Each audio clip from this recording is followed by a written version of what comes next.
여러분 기억하고 그렇게 할 수도 없고 그렇게 하는 거 꼭 바람직한 거 아니에요. 다만 섭리에 대해서 중요하게 여러분 생각하고 이렇게 하면서 일생 동안 살아가면서 또 이렇게 읽고 또 섭리 생각하고 그게 가장 중요하지 않을까 싶어요.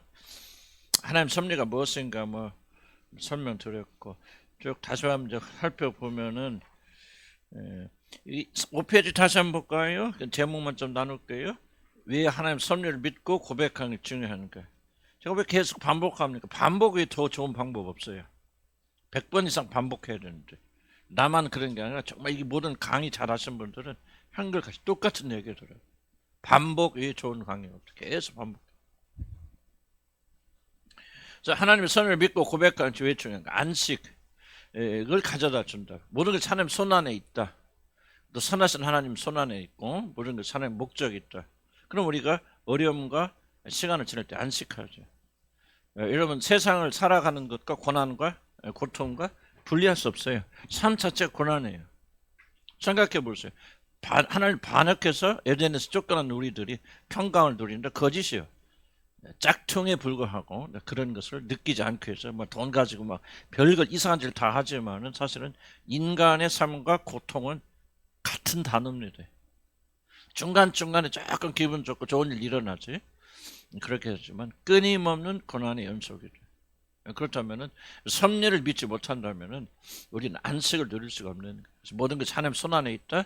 한 주관하신 거죠. 하나님 허락해서 일어났습니다. 그리고 좋은 목적을 가지고 이런 어려움을 내게 주신 것이다. 이 믿음이 우리로 하여금 안식. 그러니까 우리가 보세요. 뭐 우리나라 지금 어렵고 힘든데 두렵죠. 난 두려운 마음이 있어요. 저도 어떻게 될까 염려하는 마음도 있고 또 우리가 이렇게 하다가 뭐 정말 나라 망하는 거 아닌가 하는 그런 두려움이 있지만 그러나 하나님께서 이것도 하나님 섭리하신 것이고 하나님께서 이 섭리를 통해서 우리에게 좋은 것을 만들어 주실 것은 뭐 더 우리가 잘 먹고 잘 산다 그런 뜻은 아니겠지만은 하나님 보시기 아름다운 나라.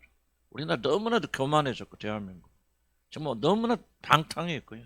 성적 타락은 말도 못합니다. 나는 전 세계에서 가장 성적 타락. 나는 옛날에 젊었을 때는 일본 예전에 막 일본 사람들이 그렇게 성적 타락됐다. 막 그렇게 듣고 자랐는데 안 그렇습니다. 내가 미국에서 15년 살면서 경험한 건 한국 사람들 훨씬 더 성적으로 타락되어 있습니다. 말도 못합니다. 그리고 목회자를 뭐 내가 입에 올릴 수 없으면 타락되고 전 세계 성적으로 가장 타락된 나라가 바로 이게 난 대한민국이다 생각해요. 뭐 여러분 자신도 한번 생각해 보시면은 예의가 없죠. 그래서 그런 의미에서 하나님께서 이 대한민국을 새롭게 하시기 위해서 이게 섭리하셨다. 과정은 씁쓸하지만은 그런 걸 알게 될 때 우리는 누가 되어도 이재명이 되어도 걱정이 다 걱정 인간적 육신은 걱정되지만은 하나님께서 그를 통해서 우리나라를 다스리려고 하고 다루려고 하시는 목적이 있구나. 그러니까 그분 안에서 우리가 안식을 우리 가질 수 있죠. 섭리를 믿지 않으면 어디로 튈지 모르잖아요. 어디로 갈지 모르니까 우리가 두렵지만 하나님의 손 안에 있다. 그것이 우리가 안식을 가져다 줍니다. 용서를 줬습니다. 굉장히 중요한 부분. 살다 보면은 용서를 해야 될 부분 많이 일어나죠. 많은 손해를 입기도 하고 일생 동안 잊을 수 없는 상처를 가지게 하고 저도 뭐 사실 그런 최근 들어서 좀 그런 걸 많이 경험하고 있는데 정말 용서하기 참 어렵다. 참 내가 이 상처를 좀 끝까지 가지고 가야 참 힘들구나. 싸움이 있어요. 그런데 이 섭리를 생각하면은 쉽게 용서되는 건 불가능해요. 나는 그걸 우리가 비현실적인 얘기는 우리가 하지 않아야 돼. 마치 우리가 막 은혜를 받고 뭐 섭리를 깨달으면 그냥 뭐 걱정 근심도 없고 그냥 미워하는 사람도 사라지고 하는 너무 비현실적인 그런 주술적인 신앙은 신앙이 아니다. 고통해요. 번민합니다. 인간이기 때문에. 이런 세례 요한 보세요. 세례 요한도 그렇게 성령 충만했던 그 사람이 마지막 죽기 전에 뭐라고 말합니까? 진짜 예수 그리스도 메시아 맞아? 제자를 보내잖아요. 오시리가 당신입니까? 그런 이런 회의와 이런 의심과 번민은 인간의 본성이에요. 본성이고 너무나 당연한 거예요. 뭐 그렇게 사는 게 당연하다는 것이 아니고 바로 그런 것들을 믿음으로 극복하고 진리로 우리가 이겨나가 싸우는 거죠.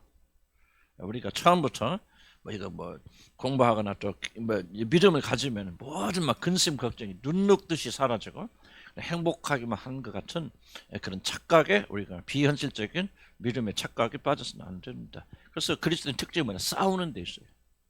그러나 우리는 결코 무너지지 않을 것이다. 넘어지고 자빠지는, 아주 넘어지고 아주 자빠지지 않고 결국은 하나님의 손에 의해서 일으킴을 받을 것입니다. 그래서 용서를 할 수 없는 그런 갈등이 있죠. 갈등이 있고 저도 뭐 많이 느끼고 뭐 내가 없는 거 아니에요. 그러나 싸워 나가죠. 이 사람은 도구에 불과하죠. 하나님 섭리를 이룬 도구에 불과하죠. 부부간에도 이러면 얼마나 용서하지 못할 때가 많이 있습니다. 싸우고 다투고 기어이 내가 이기고, 이거는 그 그리스도인들이 아니죠. 그건 예수 믿지 않는 사람들이고, 그런 믿지 않는 사람, 거듭나지 못한 사람들, 교회 다니지만은, 그러나 나에게 이런 남편을 주시고 이런 아내를 주신 것, 변화되지 않는 사람을 주신 것은 하나님 뜻이 있구나, 섭리구나 하는 것을 알게 되면은 용서할 수 있는 용기가 생겨지고, 그러더라도 100% 우리가 그냥 아무런 문제가 없는 것처럼 그렇게 되는 것은 불가능할지 모르지만은, 그럼에도 불구하고 적어도 용서하고 용납하고 미워하지 않고 복수하지 않고 그런 전쟁을 하다가 이제 승리하게 되는, 나는 굉장히 좀 이게 도움이 된다 생각이 돼요. 섭리를 이해하면 그들은 원수가 아니라 섭리의 도구다. 아멘. 현실을 이길 수 있는 힘 앞에서 참 설명했습니다만, 하나님이 통치하셔서 하나님이 조정하십니다. 모든 것이 하나님의 손 안에 있다. 그러니까 우리가 왜 그 섭리를 가지고 이겨나갈 수 있는 그런 힘을 가져갑니다. 여기서 중간에 이런 중요한 말 잊지 마시고, 강조하고 싶은 것은 하나님의 섭리를 믿는 자들은 일의 결과, 즉 성공과 실패에 대한 압력이 사라집니다. 섭리는 뭐예요? 하나님의 뜻이 이기는 거예요. 하나님의 뜻이 성공하는 거예요. 하나님의 뜻이 이루어지는 게 섭리예요.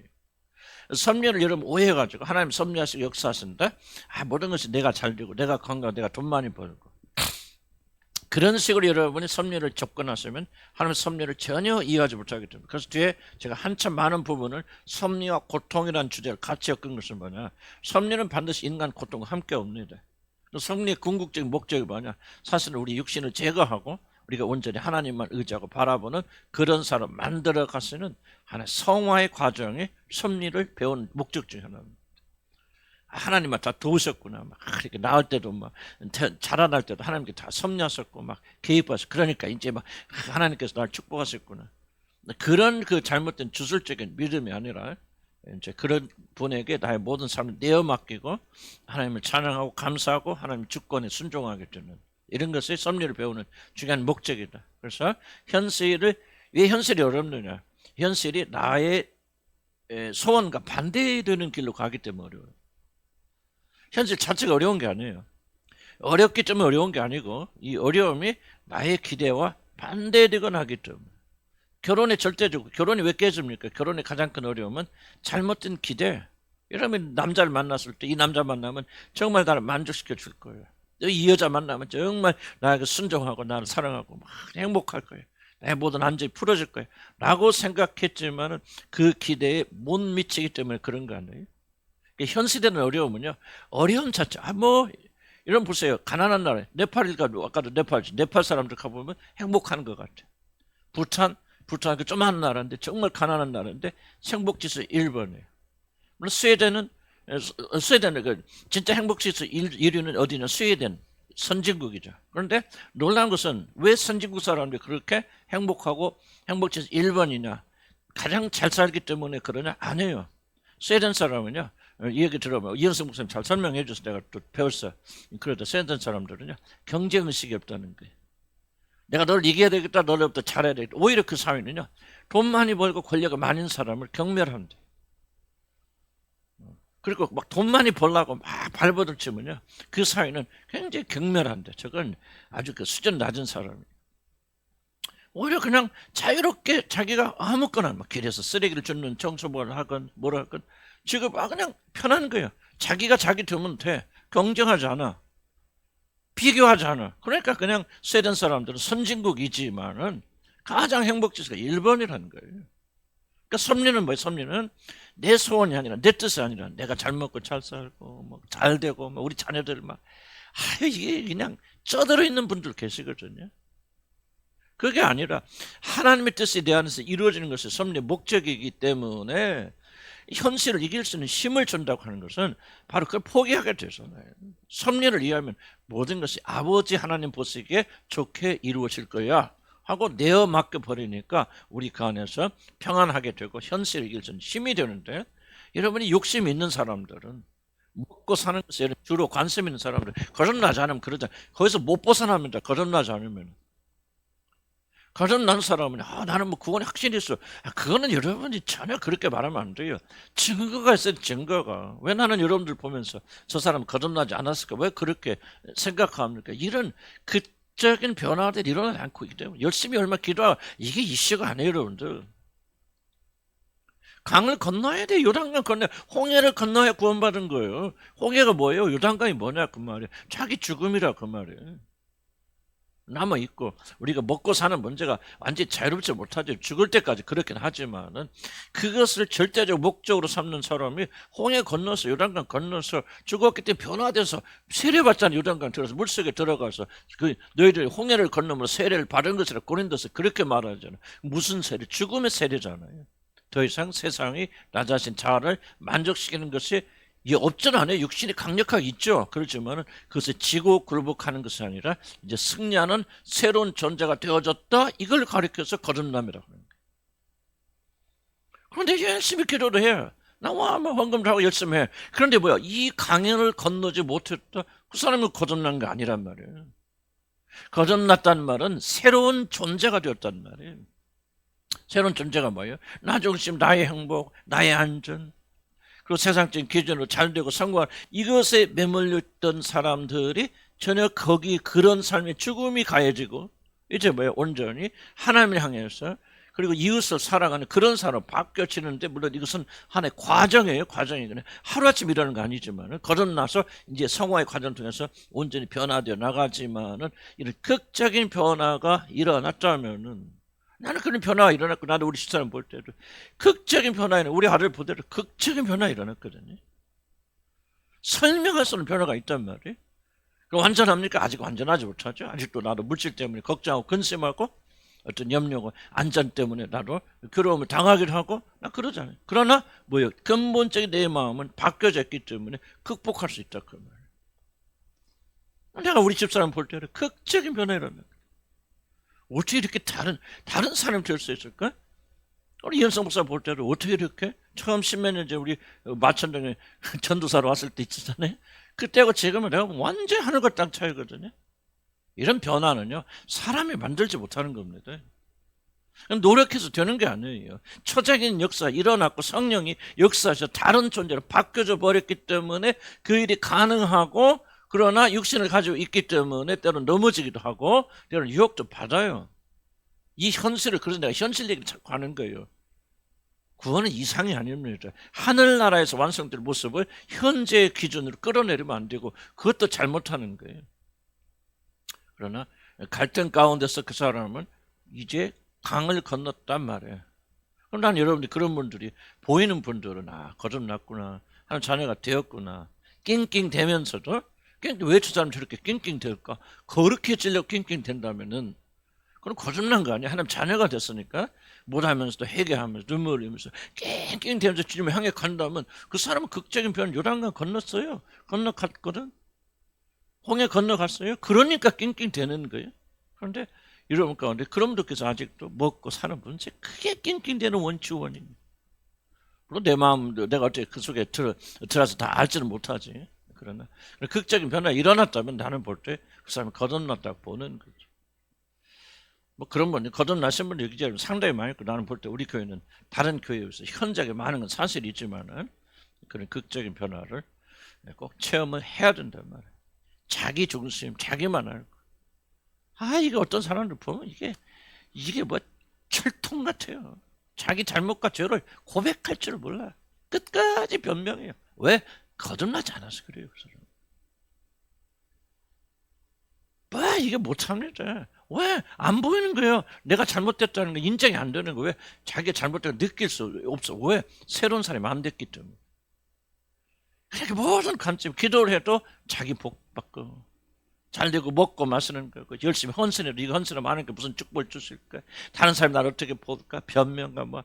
그래서 싸움이 안 끊어지는 거예요. 거듭나죠. 거듭나면 바뀝니다. 초점이 달라집니다. 하나님께 맞춰져요.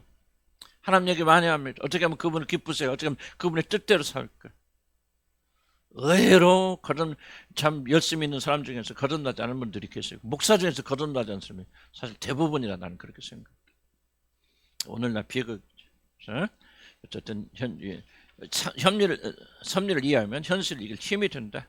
감사의 삶으로 바뀌어진다. 하나님 모든 거 하나님 하셨다. 그때 그 어려움을 겪은 것은 하나님께서 예비하시고 준비하시고 이를 통해서 나를 새롭게 하시려고 이렇게 하셨구나. 감사의 마음으로 바꿔서 나가야지. 억지로 감사한다고 감사되는 거 아니에요.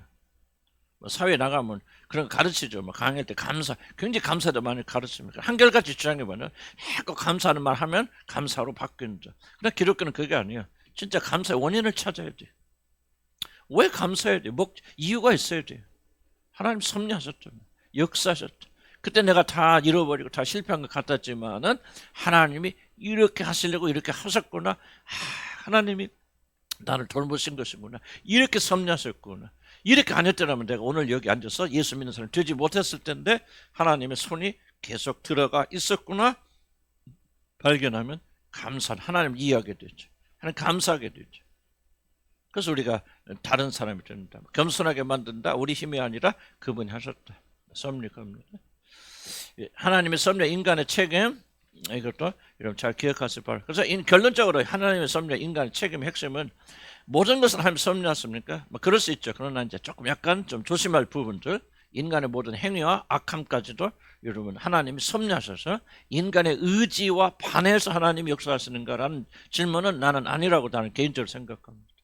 칼빈은 조금 이제 내가 칼빈 책을 많이 읽어봤고 자유주의를 많이 읽어봤을 때 칼빈은 좀 그런 쪽으로 몰고 가요. 다 설명할 수 없고 자기도 이거는 논리가 맞는 말은 아니다. 그러나 성경이 그렇게 했기 때문에 바로가 계속해서 고집을 빌고 하나님께 대적하는 것은 우리 생각은 또 만나서는 하나님께서 그가 회개하는 마음 주시지 않았기 때문이다. 그렇게 말하지만 칼빈은 어떤 쪽으로 말하냐면 아니다. 바로에게는 하나님께 그 악한 마음을 하나님께 주셨기 때문에 이런 식으로 하니까 조금은 혼란이 되고 난 누가 옳다라고. 근데 칼빈의 말은 그것은 내가 지금 이렇게 말하는 것은 논리 안 맞는 말이고 여러분 납득하지 못할 것이다. 그럼에도 불구하고 내가 이렇게 말하는 것은 성경이 그렇게 말하기 때문이다. 나는 그 자세는 나는 굉장히 존경할 만하다 생각이 돼요. 나는 칼빈의 어떤 그 결론에 대한 동의하지는 않지만은 내가 동의할 수 없는 부분이 있지만은 그런 칼빈도 자기 자신도 내가 지금 말하고 있는 말이 나는 논리가 있는 말이고 여러분이 납득할 수 있는 말이라고 나는 생각지 않는다. 내가 봐도 이 말은 틀렸다고 보여준다. 하지만은 내가 이렇게 주장할 수 없는 것은 성경이 이렇게 말하기 때문이다. 나는 그 자세가 굉장히 나는 내가 본받아야 될 자세라고 생각합니다. 동의는 하지 않더라도. 조금 이제 곁길로 나간 이야기 좀 하여간 우리에겐 좀 그런 자세. 난 신앙을 믿음을 가진 사람을 보면요. 얼만큼 그가 올바르냐 하는 것은 중요하지 않다는 게 아니고 중요하지만은 그 하나님이 보실 때는 그것도 보시지만 더 중요한 것 중에 하나는 뭐냐? 얼만큼 하나님을 경외하며 하나님의 뜻대로 살려고 하는데 조금 잘못 해석했어요. 그럼 괜찮다기보다는 하나님이 그것보다는 간과하실 수도 있는데 얼마나 하나님 뜻대로 진행. 그러니까 우리 지난번에 그 칼빈의 우리 믿음에 대해 주보에 좀 한번 읽어보셨죠? 읽어보셨어? 안 읽어보셨어? 안 읽어보시면 좀 캥기죠? 읽어보셨죠? 이해 좀 돼요? 어려운 말이지만 왜 리브가에게 믿음이 있었느냐? 리브가는 믿음이 있었다는 거예요. 하나님께서 이제 자기 태 속에서 이제 두 아이가 쌍둥이가 싸우니까 예언기도 받으러 갔을 때 뭐라고 말합니까? 이제 작은 자가 큰 자를 섬기라. 그래서 리브가는 어떤 확고한 믿음, 하나님의 선택은 예서가 아니라 야곱에게 있다는 사실을 그가 믿었다는 거예요. 이 그런 믿음이 있었기 때문에 리브가는 뭐합니까? 악한 일을 하죠. 남편 속이잖아. 자식도 속이잖아. 이 일은 악한 일을 합니다. 그래서 여러분 놀랍게도 여러분요. 이삭과 이제 리브가가 나이 차이가 있지만요. 이삭이 결혼할 때 40세 했잖아요. 근데 이삭을 보면 100세도 안 됐는데 벌써 눈이 멀잖아요. 안 보이잖아요. 그런데 그렇고 이 리브가는 보면요. 건강 상태 아주 좋은 것 같아요. 활발하고. 그 리브가 보면 아주 그냥 그런 당찬 여자가 어디가 있어요. 나는 세계 역사상이요. 오늘 저녁에 낙타 타고 와서 뭐 자기 주인이 어쩌저쩌저쩌 해서 저녁에 그럼 너 결혼할래? 애 결혼할게 하고 그 다음날 따라가는 여자가 어디 갔어요? 이게 이제 여러 가지 믿음도 있지만 리브가의 당찬 성격. 근데 이제 남성성 기질, 단호한 기질이 있잖아요. 굉장히 나는 이삭에 비교해서는 굉장히 건강 상태가 좋은 것이다. 그럼에도 불구하고 야곱이 라반의 집으로 가고 다시 오지만은 그 어머니를 다해서 못 봅니다. 죽습니다. 일찍. 리브가. 왜 일찍 죽었을까? 그게 바로 자기 죄값, 남편을 속이고 하나님 권위자는 하나님 세우신 대리자인데 그를 속이고 아들도 속이는 부정한 일을 했기 때문에 리브가는 일찍 죽어요. 나는 그렇게 해석합니다. 그럼에도 불구하고 리브가에게 뭐가 있었냐? 그런 믿음의 행위가 있었다. 그럼 하나님 보실 때 뭐가 중요하냐? 그 행위는 잘못되어서 심판을 받는 그런 일이 리브가에게 일어난다 할지라도 리브가에게는 뭐가 있었냐? 하나님의 선택은 야곱이다. 이 야곱이 메시아의 조상이고 이 야곱의 후손을 통해서 그때는 다 인식하지 못했지만 메시아가 올 것이다 하는 그런 믿음이 있기 때문에 그는 행위가 잘못되어 할지라도 하나님 인식하시고 인정하십니다. 믿음이 중요해요. 이 진리, 굳건, 하나님 약속의 굳건 믿음. 난 우리에게 좀 필요한 것이 바로 그런 부분이 아닐까. 진리는 분명히 진리와 타협할 수 없죠. 아까 기도에 대해서 이야기할 때도 기도하는 것보다는 기도 안 하는 것 차라리 기도를 안 하고 진리를 더 하는 것이 좋다.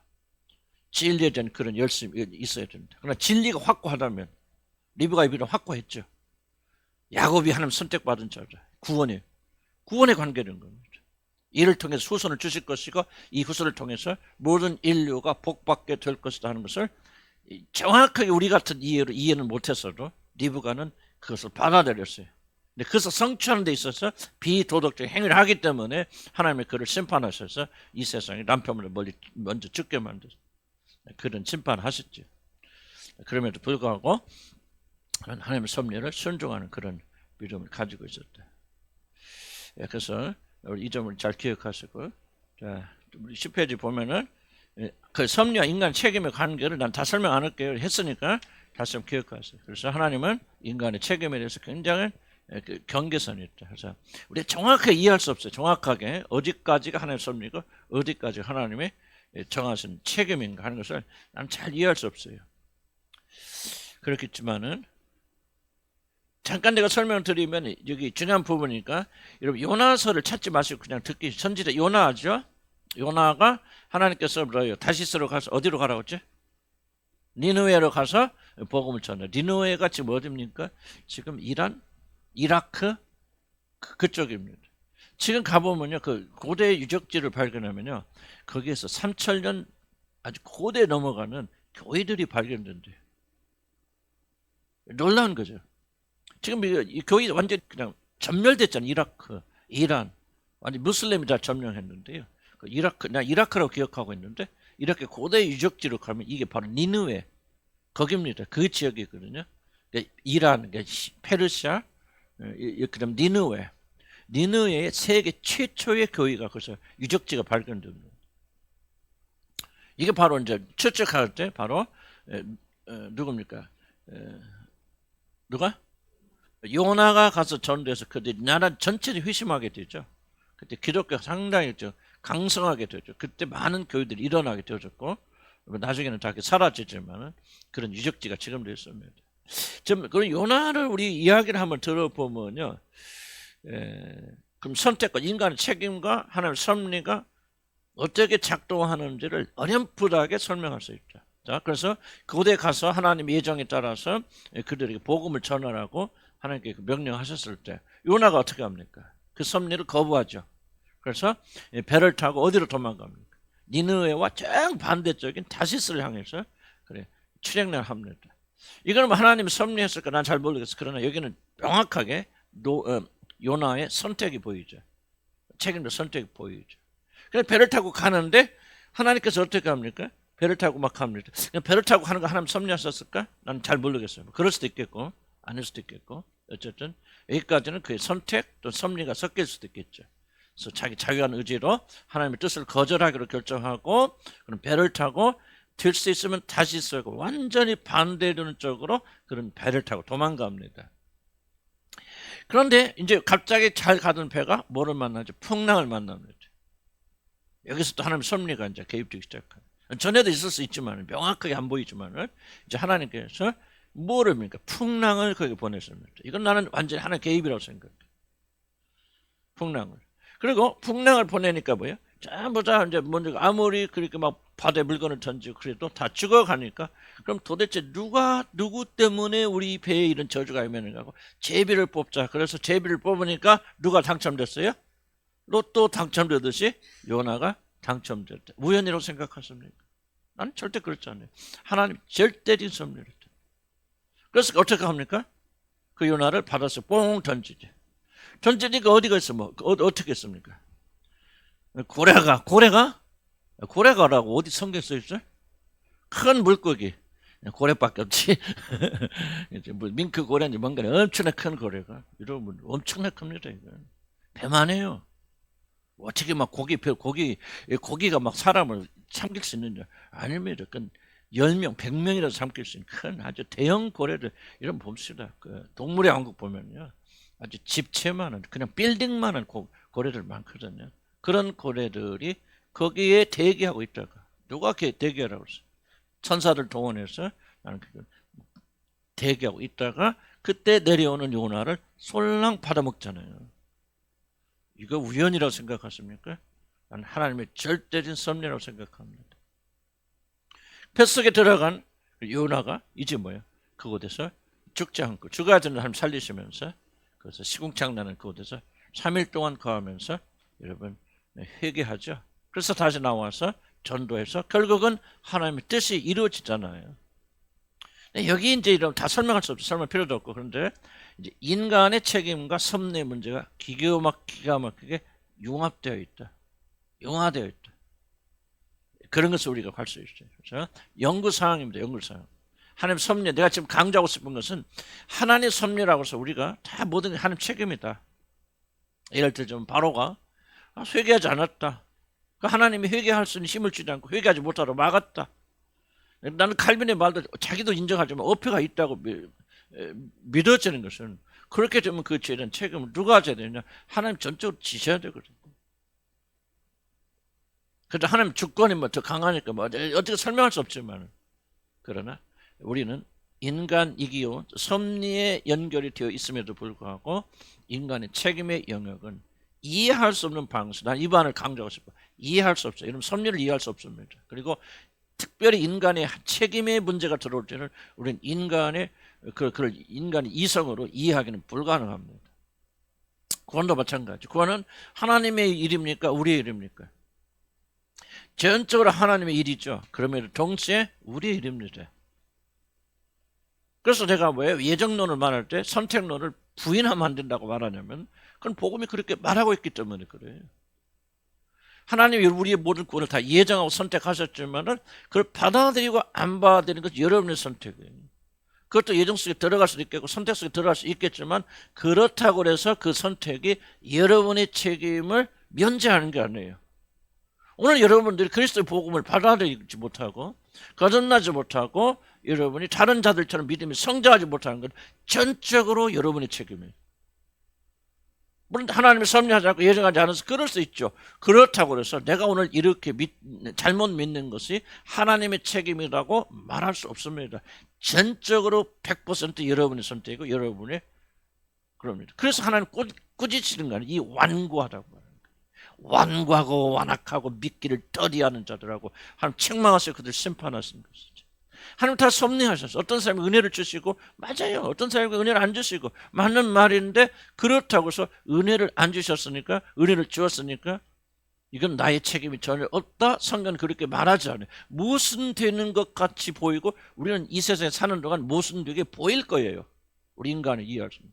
그러나 성경은 동시에 말하면 이것은 너희가 선택, 너희가 믿어야 돼. 여러분 왜 구원받지 못해? 왜 여러분 거듭나지 못합니까? 여러분 믿지 않아서 구원받지 못하는 거예요. 그래서 이런 뭐니까 복음을 선포할 때는 믿으라고 선포하는 거예요. 예수를 받으라고 말하는 거예요. 회개하고 나오라고 말하는 거예요. 모든 것이 하나님 선택이 하나님 다 하시는 일이라면 맞는 말인데 그것만이 전부라면 그렇게 말할 필요 없죠. 그냥 가만히 있어. 그러면 예수 믿게 돼. 알게 돼. 예수 믿게 돼. 다 천국 가게 돼. 자동적으로 이루어지게 돼 있죠. 구원파처럼. 그런데 성경은 그게 아니에요.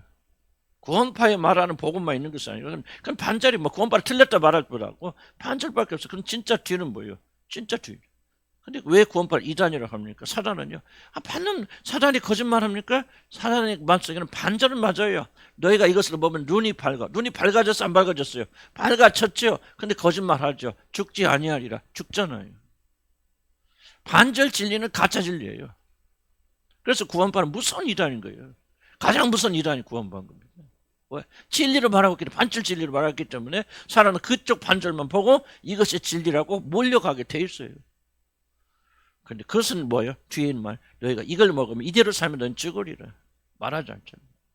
성경은 우리 선택과 섭리를 같이 말하고 있다.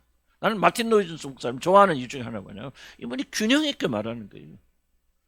칼빈주의자이지만 칼빈주의자 아니에요. 그분은 복음을 그대로 있는 말하는 거예요. 그분이 애매모호하다. 그러나 성경 동시에 인간의 책임을 강조하고 있기 때문에 이분은 선택을 굉장히 강조합니다. 그러나 우리가 선택하는 거 아니에요. 그것이 하나님의 예정 안에 있고 섭리 안에 있어요. 우리가 이룰 수 있는 거 아니에요. 그분이 도와주셔야 돼요. 죽은 자를 살려주셔야 돼. 선택할 수를 도와주셔야 돼. 그럼에도 불구하고 우리가 선택해야 돼. 그러니까 우리는 뭐예요? 우리의 모든 구원이 하나님의 선택에 달려 있다고 맞지만은 그게 아니라 우리 책임만 부분만 우리 열심히 해야 돼. 말씀을 들으면 겸손해야 돼. 사모하는 마음으로 들어야 돼. 그리고 결단해야 돼. 고쳐야 돼. 그렇게 안 하면 여러분이 책임이고 그 결과 여러분 지옥 가요. 난 여러분 가운데 지금 이 상태로 간다면 지옥 갈 분들이 있어요. 여러분들 가운데. 왜 없어요? 나는 있다고 생각해요. 반드시 나온다고 생각해요. 나오지 않기를 바라요. 아멘? 성령께서 회개케 하셔서 그런데 여러분이 오늘 여러분의 마음을 완고하게 해서 회개 시작은 어디서 시작됩니까? 내가 잘못했구나. 내가 문제로구나. 이러다 내가 멸망받겠구나. 남편이 문제가 아니야. 아내가 문제가 아니야. 내가 죄인이야. 이게 회개의 시작이거든요. 회개하지 않는 사람은 전역적 특징은 절대로 내가 잘못해서 말 못합니다. 그 사람들. 죽어다 깨나도 나는 죄인이라 말 못해요. 내가 잘못해서 말 못합니다. 안 합니다. 사과 안 합니다. 사과하라고 그러면 뭐 엉뚱하게 자기 변명마다 끝나요. 그 죽은 사람들이 그 사람들은. 그 사람들 왜 죽습니까? 왜 지옥 갑니까? 여러분이 오늘 주의 말씀에 순종하지 않기 때문에 선택하지 않기 때문에 그래요. 이게 바로 책임의 책임. 섭리를 잘못된 식으로 악용하면 안 됩니다. 하나님 다 하셨어. 그럼 다 하셨으면 하나님 책임져야 되지. 안 해요, 여러분들. 섭리 무서운 겁니다. 내가 그랬잖아. 섭리를 믿는 자들은 다 선택하게 돼요. 더 신중하게 됩니다. 왜? 하나님의 섭리가 있구나. 내 인생이 뭐야? 나는 그냥 우연하게 태어난 게 아니야. 우리 엄마 아빠가 잘못하다가 장난치다 그렇게 나온 게 아니야. 저주받아 나온 게 아니야. 하나님이 영원 전부터 예정하셨어. 그럼 갑자기 이게 뭐예요? 갑자기 뭐예요? 고귀해지는 거잖아. 고귀해지면 어떡해요? 고귀하게 다뤄야죠. 고귀하다는 말은 반드시 뭐가 따라온다? 그렇지. 고귀하다는 말, 고귀한 사람은요, 고귀한, 이런 비싼 거 있으면 뭐예요? 집에 있어. 금덩이, 이게 금덩어리야. 그럼 집에 아무 데나 놔요. 갖다 놓으면. 세상에 제일 어리석은 놈 하나 있지. 지금 영국에 미친놈 하나 있지. 난 미친놈이라는 게 좀 죄송합니다. 그 사람이 누구냐? 그 비트코인 있잖아요. 코인 처음 나왔을 때는 코인 하나에 몇백 원 안 갔대. 코인 한 개, 뭐, 난 뭔지 몰라. 하니까 있다고 해봐. 전자코인, 비트코인 있잖아. 그래서 그때는 막 이게 컴퓨터 해서 이거 뭘 발굴한다고 하더라고. 뭐 이때 하여간 나 모르니까 여러분도 몰라도 돼? 그게 나오는데 그거 하나 찾으면은 그때는 한 1,000원, 2,000원 그랬대. 그리고 찾기도 쉬웠어요. 여기저기 널려 있으니까. 그 찾았죠. 그래서 그 사람이 그걸 다 해서 컴퓨터에 넣어놨어. 넣어놨는데 그걸 어때 이렇게 흔 컴퓨터에 이렇게 넣고 사무실에 놨더니 그 동료가 그 다 버리는 건 줄 알고 갖다 버려버렸대. 그래서 그것이 어디로 갔냐? 영국에 어떤 쓰레기 매립장으로 가버렸어. 거기서 가서 지금 10몇 년 동안 찾아도 안 나왔나?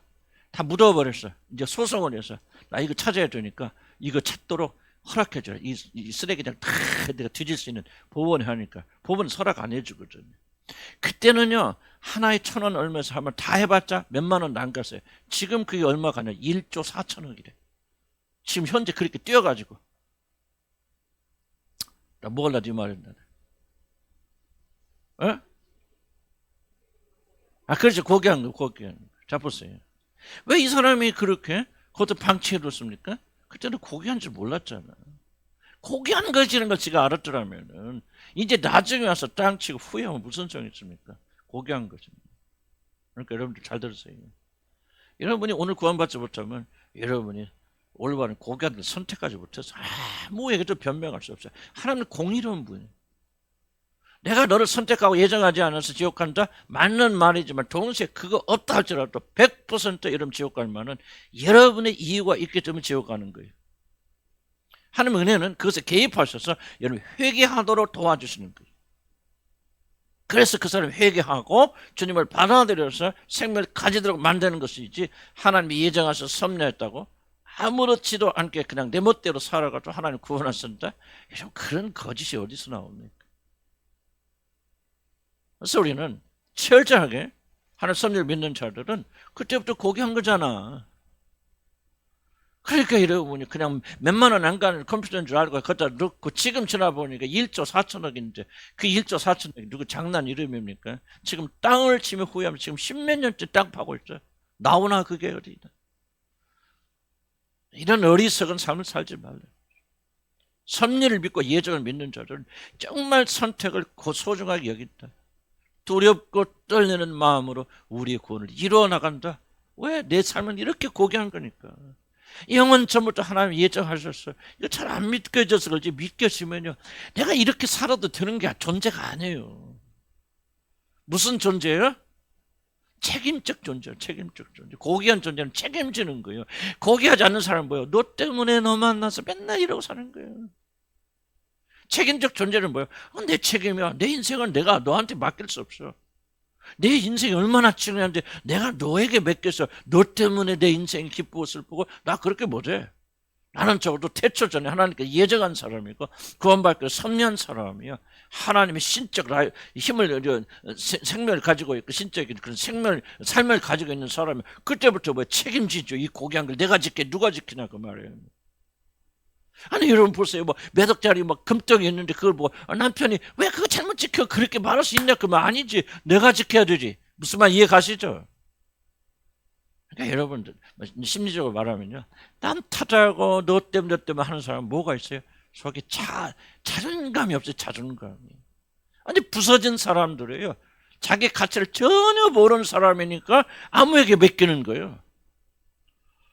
남편에게 왜 맡깁니까? 왜 아내에게 맡깁니까?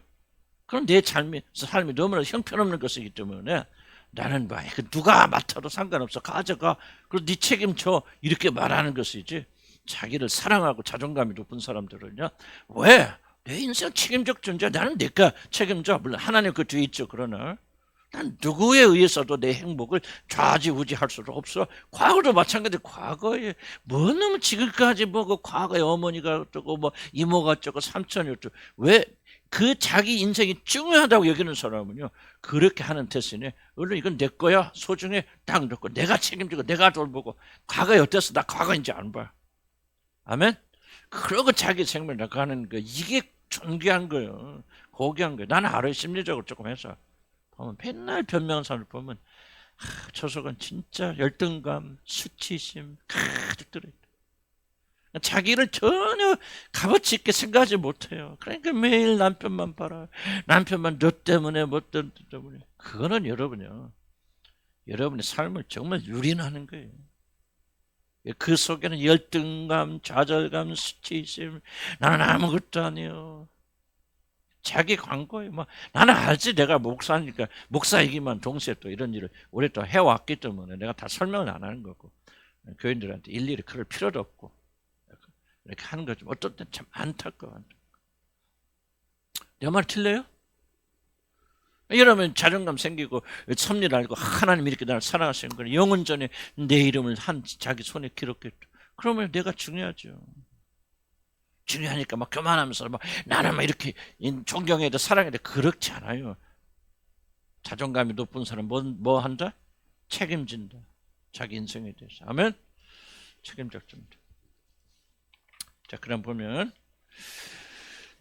다시 한번 광고를 그 다음에 이제 16페이지 넘어가면 이게 중요합니다. 인간 고통과 섭리를 제가 설명했지만 다시 한번 설명드릴 수밖에 없어요. 이거 굉장히 중요하기 때문에 섭리와 인간 고통은 앞에서는 섭리와 책임의 문제, 두 번째는 이제 섭리와 뭐의 문제? 고통의 문제. 인간 고통의 문제를 이해하지 못하면 섭리를 이해하지 못해요. 왜냐면 많은 사람은 섭리를 오해하죠. 섭리가 있고 하나님 역사하시고 예정하시면 나는 잘 먹을 거야, 잘 살 거야, 건강할 거야, 행복할 거야. 전부 세상적인 것을 좁혀놓죠. 그럼 섭리는 이해 못해요. 뒤에도 나오죠. 섭리가 임하면 반드시 뭐가 오냐? 고통 없는 섭리 없어요. 뭐 없는 뭐가 없다? 고통 없는 섭리 없어요. 이게 성경의 가르침입니다. 하나님의 섭리는 반드시 뭐와 함께? 고통과 함께 와요. 고난과 함께 옵니다. 어려움과 함께 옵니다. 그래서 내 죄로 인한 것이든지 하나님의 어떤 죄가 없이 억울하게 요셉처럼 그렇게 잡혀가는 경우든지 간에 고통 없고 고난 없는 섭리는 존재하지 않습니다. 이게 기독교적인 중요한 메시지예요.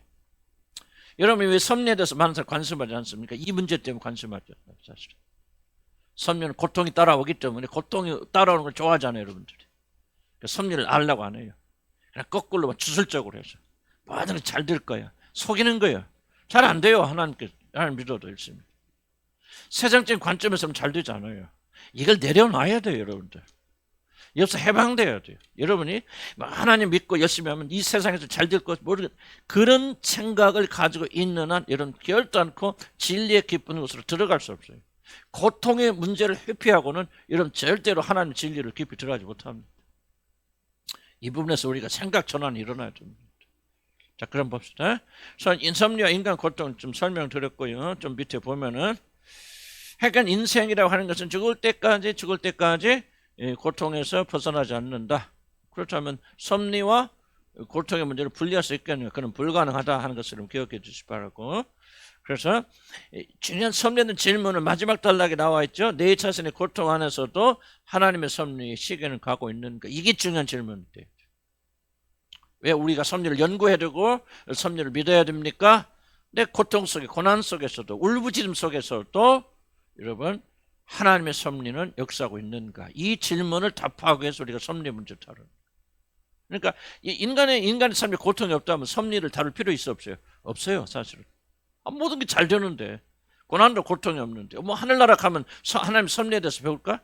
느낄 필요 있을까? 필요 없어요. 모든 것이 오케이인데 모든 것이 행복하고 모든 것이 안전한데 뭐 그때 하나님 뜻을 찾습니까? 그냥 되는 모든 것이 하나님 뜻인데. 그러니까 섭리가 우리가 꼭 필요한 것은 이 세상에 우리가 살고 있기 때문에 그래요. 그리고 이 세상이 고통의 연속을 되는 그런 세상이기 때문에 우리가 섭리에 대한 이해가 없으면 결코 우리가 올바른 믿음을 가질 수가 없다는 거예요. 섭리와 고통은 분리할 수 없다. 그래서 여러분들이 아직도 주술적인 사고를 가지고 있고 믿음은 곧 이 세상에서 행복하게 되는 것이라고 하는 기복주의 신앙을 여러분 가지고 있다면 여러분 결코 섭리뿐만 아니라 하나님 진리를 들어갈 수가 없어요, 여러분들. 그래서 그것이 거듭나면서 필요하다는 얘기는 그런 삶에서도 그렇구나 하나님 믿고 따르는 삶은 이러한 삶이구나 하는 것을 이해를 해야 돼요. 그러려면 뭐예요? 여러분이 초대한적으로 바꿔야 됩니다. 이게 안 바뀌면 여러분 절대로 하나님의 진리를 알지 못하고 구원받지 못하게 되고 그런 면에서 여러분 앉아있는 여러분 가운데도 적지 않은 숫자들은 나는 아직도 진짜 거듭났는가? 이렇게 의심할 필요가 있다. 그런 생각이 든다. 생각 전환.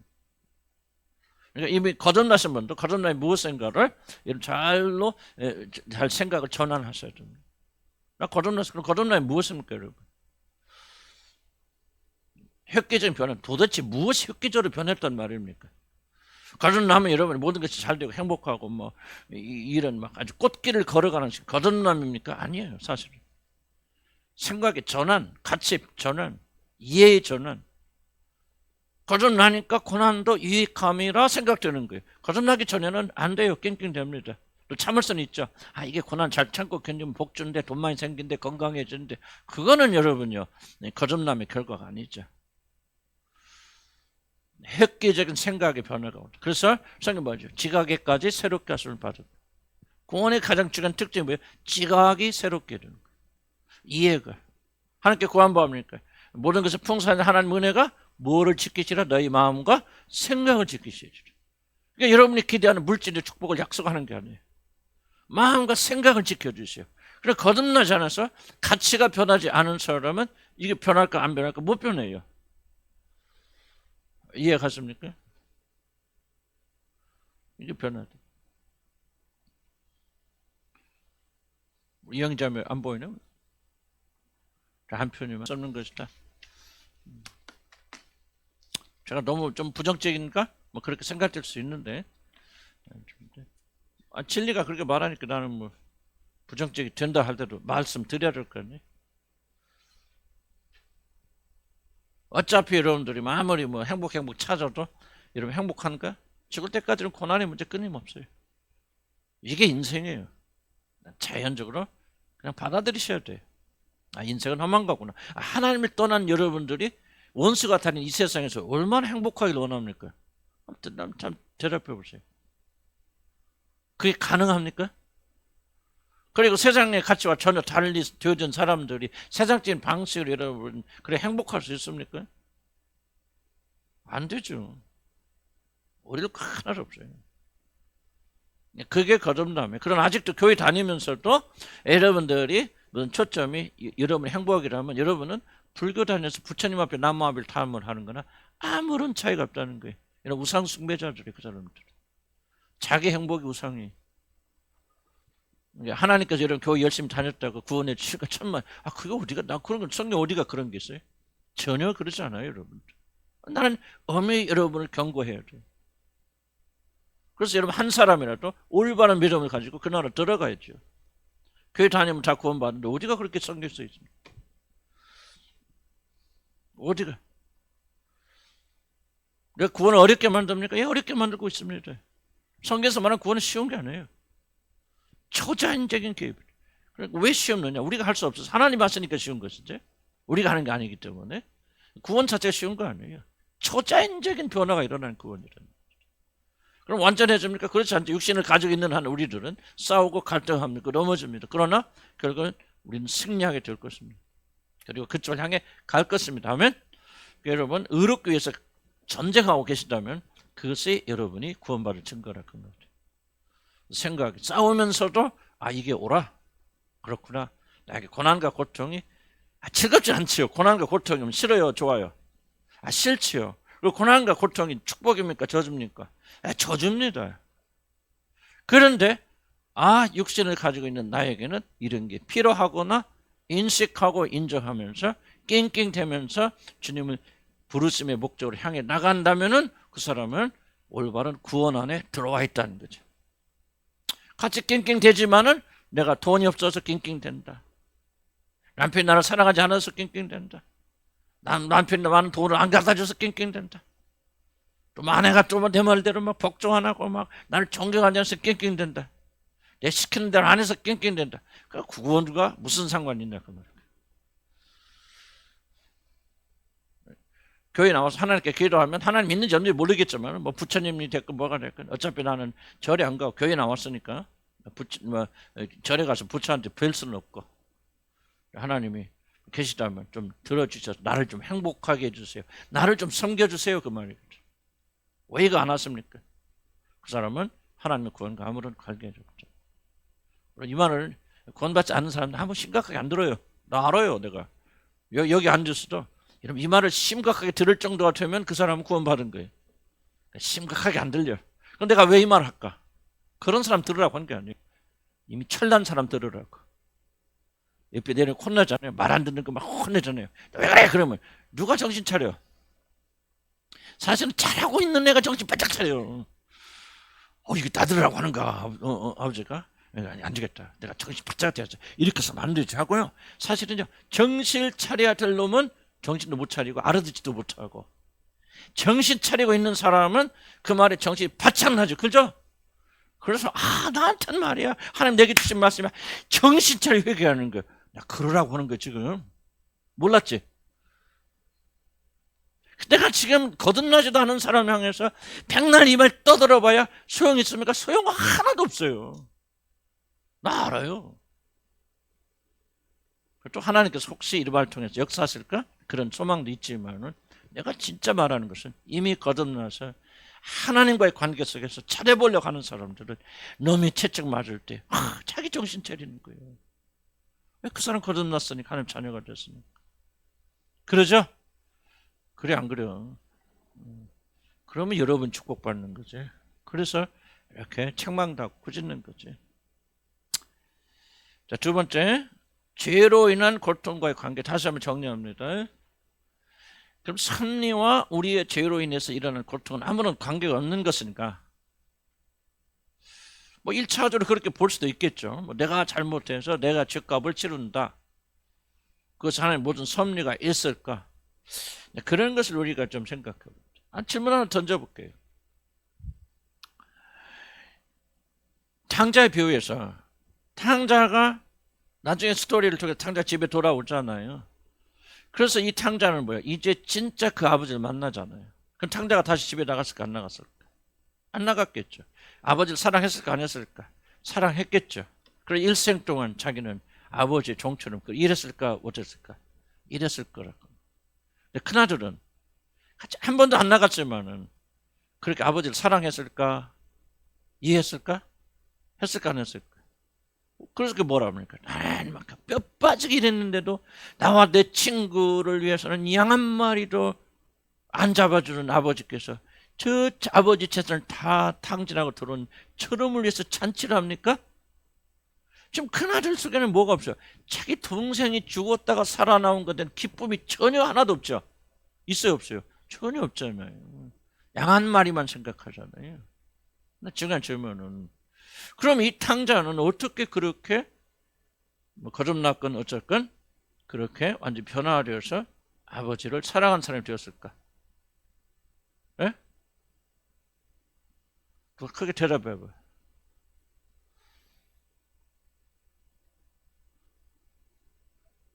아버지 그걸 발견했죠. 근데 어떻게 큰아들은 왜 발견 못해? 어? 고난을 당했어? 맞다, 다 맞는 말이에요. 근데 정답 아니에요. 왜 그 탕자는 그렇게 변했을까?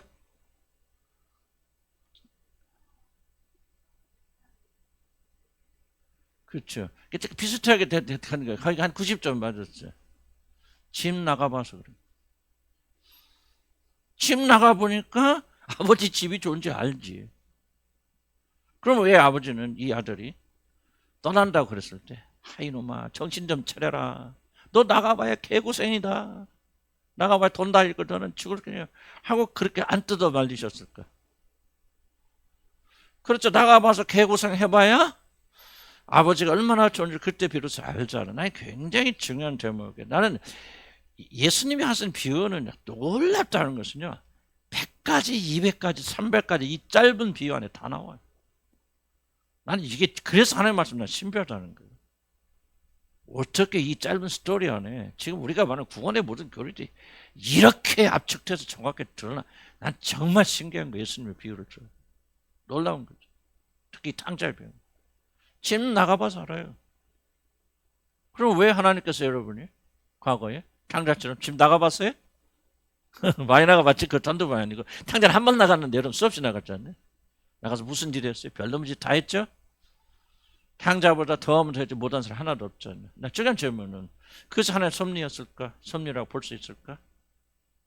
물론 하나님께서 여러분 집을 나가도록 그렇게 강제하셨습니까?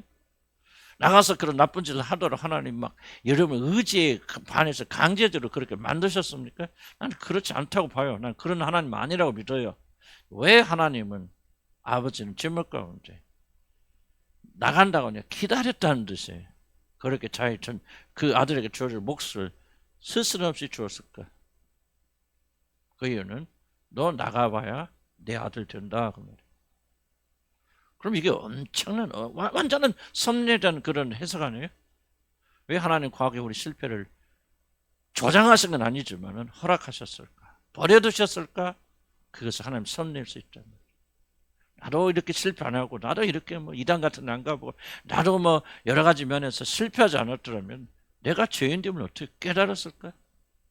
많은 분들이 거듭나면요 그냥 완전히 그것도 그 영적 진공 상태에 이뤄가지고 막 거듭나는 순간부터 다 깨닫겠네. 그게 난 절대 거듭나면 그런 거 아니라고 생각해요. 물론 거듭나면 순간적으로 일어날 수 있지만 거듭난 자들은 이 모든 걸 재해석하는 거예요. 그렇구나 과거를. 야, 과거에 내가 그런 실수와 막 생각해도 막 수치스럽잖아요. 근데 거듭나지 않은 분은 계속 변명합니다. 계속 그 사람들 때문에 내가 힘들어요. 그 사람들 때문에 내가 그냥 자기 눈물 줄줄 흘려요. 왜? 거듭나지 않아요. 거듭나지 않았기 때문에 뭐밖에 보이지 않냐? 자기 애통밖에 안 보이고 뭐를 볼 수 없어? 섭리를 볼 수 없어요. 거듭나신 분들은 하나님의 영을 가지고 있는 자는 섭리가 보는 거예요. 아, 그때 내가 이런 실수했잖아요. 여러분, 뭐 여러분 지금도 여러분 입에서 내놓기 힘든 막 그런 그 비밀들 있지 않습니까? 왜 하나님께서 그때 개입하지 않으시고 버려두셨을까? 여러분 그때 버려두셔서 여러분이 밑창까지 내려가 보니까 여러분 뭐를 발견합니까? 인간이 어디까지 타락할 수 있는가? 어디까지 죽을 수 있는가? 어디까지 망가질 수 있는가? 우리 거듭나야 이제 그런 아픔이 오겠죠. 여러분 이런 밑바닥을 여러분이 보셔야 돼. 거듭나신 분들, 거듭나신 분들은 밑바닥까지 내려가 봐야 돼, 여러분들. 그렇구나. 내게는 선이 하나도 없구나. 그렇다면 내가 뭐 한 일 중에서 선한 것이 뭐가 있겠을까? 그렇게 망가지고 그렇게 파괴되어지고 그런 짓은 일을 스친지도 모르고 몇 년 동안 행했던 그건 뭐예요? 여러분 온전히 그렇구나. 하나님의 은혜 밖에 있는 내가 누구였는 걸 한 적나라하게 보여주잖아. 보세요. 이 탕자 보세요. 가서 돼지 우리 그 부유한 아들이 가서 돼지가 먹는 음식을 먹으려고 그래도 주는 적 없더라. 나는 여기서 줄여 죽는구나. 밑바닥까지 내려가잖아. 그때가 아버지 집으로 돌아오시는 거예요. 이런 거듭나셨어도 아직까지 그 밑바닥까지 깊이 내려가보지 못했다면 아직은 여러분이 지금 더 회개하고 주님께 돌아와야 하는 상황이에요. 그리고 우리는 지속적으로 이것을 체험하면서 다시 밑바닥에서 다시 올라와야 돼요. 이게 바로 우리를 겸손하게 만들 수 있는 유일한 길이에요. 하나님이 어디서 나를 건지셨는가? 이걸 잊어버리니까 교만해서 내가 마치 그냥 무슨 나갔던 탕자가 말이야 회복시켜서 아들을 반지고 옷 입혀줘서 그때부터 내가 나갔던 거 다 잊어버려. 그때부터 막 종들을 학대하고 또 파티하고 그래서 그게 말이 됩니까? 안 되죠. 우리가 이렇게 살면 안 돼요. 여러분이 어디에서 건져받았는가를 잊어버리면 안 돼. 한순간도. 또 육신은 잊어버리라 하고 무엇만 생각해 서러운 거 섭섭한 거 안 되는 거 그냥 원망 불평하고 그냥 자기 눈에서 눈물 흘리고 그게 가짜요. 그게 응? 자기 불쌍해서 우는 사람들은 다 그게 악마의 울음이요. 그게 어디까지 내려갔는가를 보고 거기서 회개해서 돌아와서 기쁨과 감사함으로 살아야 되지 않아요? 지금 하나님의 은혜 아니면 여러분이 여기 어떻게 앉아있어요? 여러분 이 의식을 이 인식이 사라져 버리니까 교만해지는 거예요. 교만하니까 뭐야? 간절함이 없죠. 주님을 향해서 기도해도 간절함이 없어요. 그때 그 상황 속에는 얼마나 간절해서 얼마나 통곡해서 얼마나 눈물이 뜨겁게 나왔어요. 그러나 그 시간 지나가니까 아각 왕 있잖아. 죽이려고 데려오니까 사무엘 앞에서 내가 사망의 시간은 지나갔더라 하면서 즐거이 하며 나오더라. 지금 저와 여러분이 그런 모양 아니에요 지금? 사망의 시간은 지나갔더라 하면서 즐겁게 나오는 게 바로 여러분들 모습 아니냐 그 말이에요. 우리가 회개해야 돼. 회개하고 회개하려면 뭐 해야 돼? 그런 이 아픔을 잊어버리면 안 돼, 여러분들. 어디서 건져만있는가 잊어버리니까. 나도 이걸 잊어버리면요. 목사님, 총회장 목사가 바람나서, 아이고, 왜 그러나 하는 생각 자꾸 올라와요. 올라오다가 그 생각을 딱 누르는 게 뭐냐. 나는 과거에 어떤 사람이었는데. 주님 어디서 나를 건지셨는데, 이게 딱 생각나면 비판할 수 없어요. 그 사람하고 나하고 다를 바가 뭐가 있어요. 여러분이 당한 게 뭐가 있어요? 여러분 남편보다. 다른 거 있지만 하나님이 섭리과 여러분 은혜를 주셨고 나는 그런 일을 당하지 않도록 하나님 지켜주셨을 뿐이에요. 왜 그에게 그런 일이 허락됐는가? 내가 그 사람보다 낫기 때문에 그런 게 절대 안 해요. 그게 뭐 하면 안 돼요? 비판하면 안 돼. 정죄하면 안 된다고.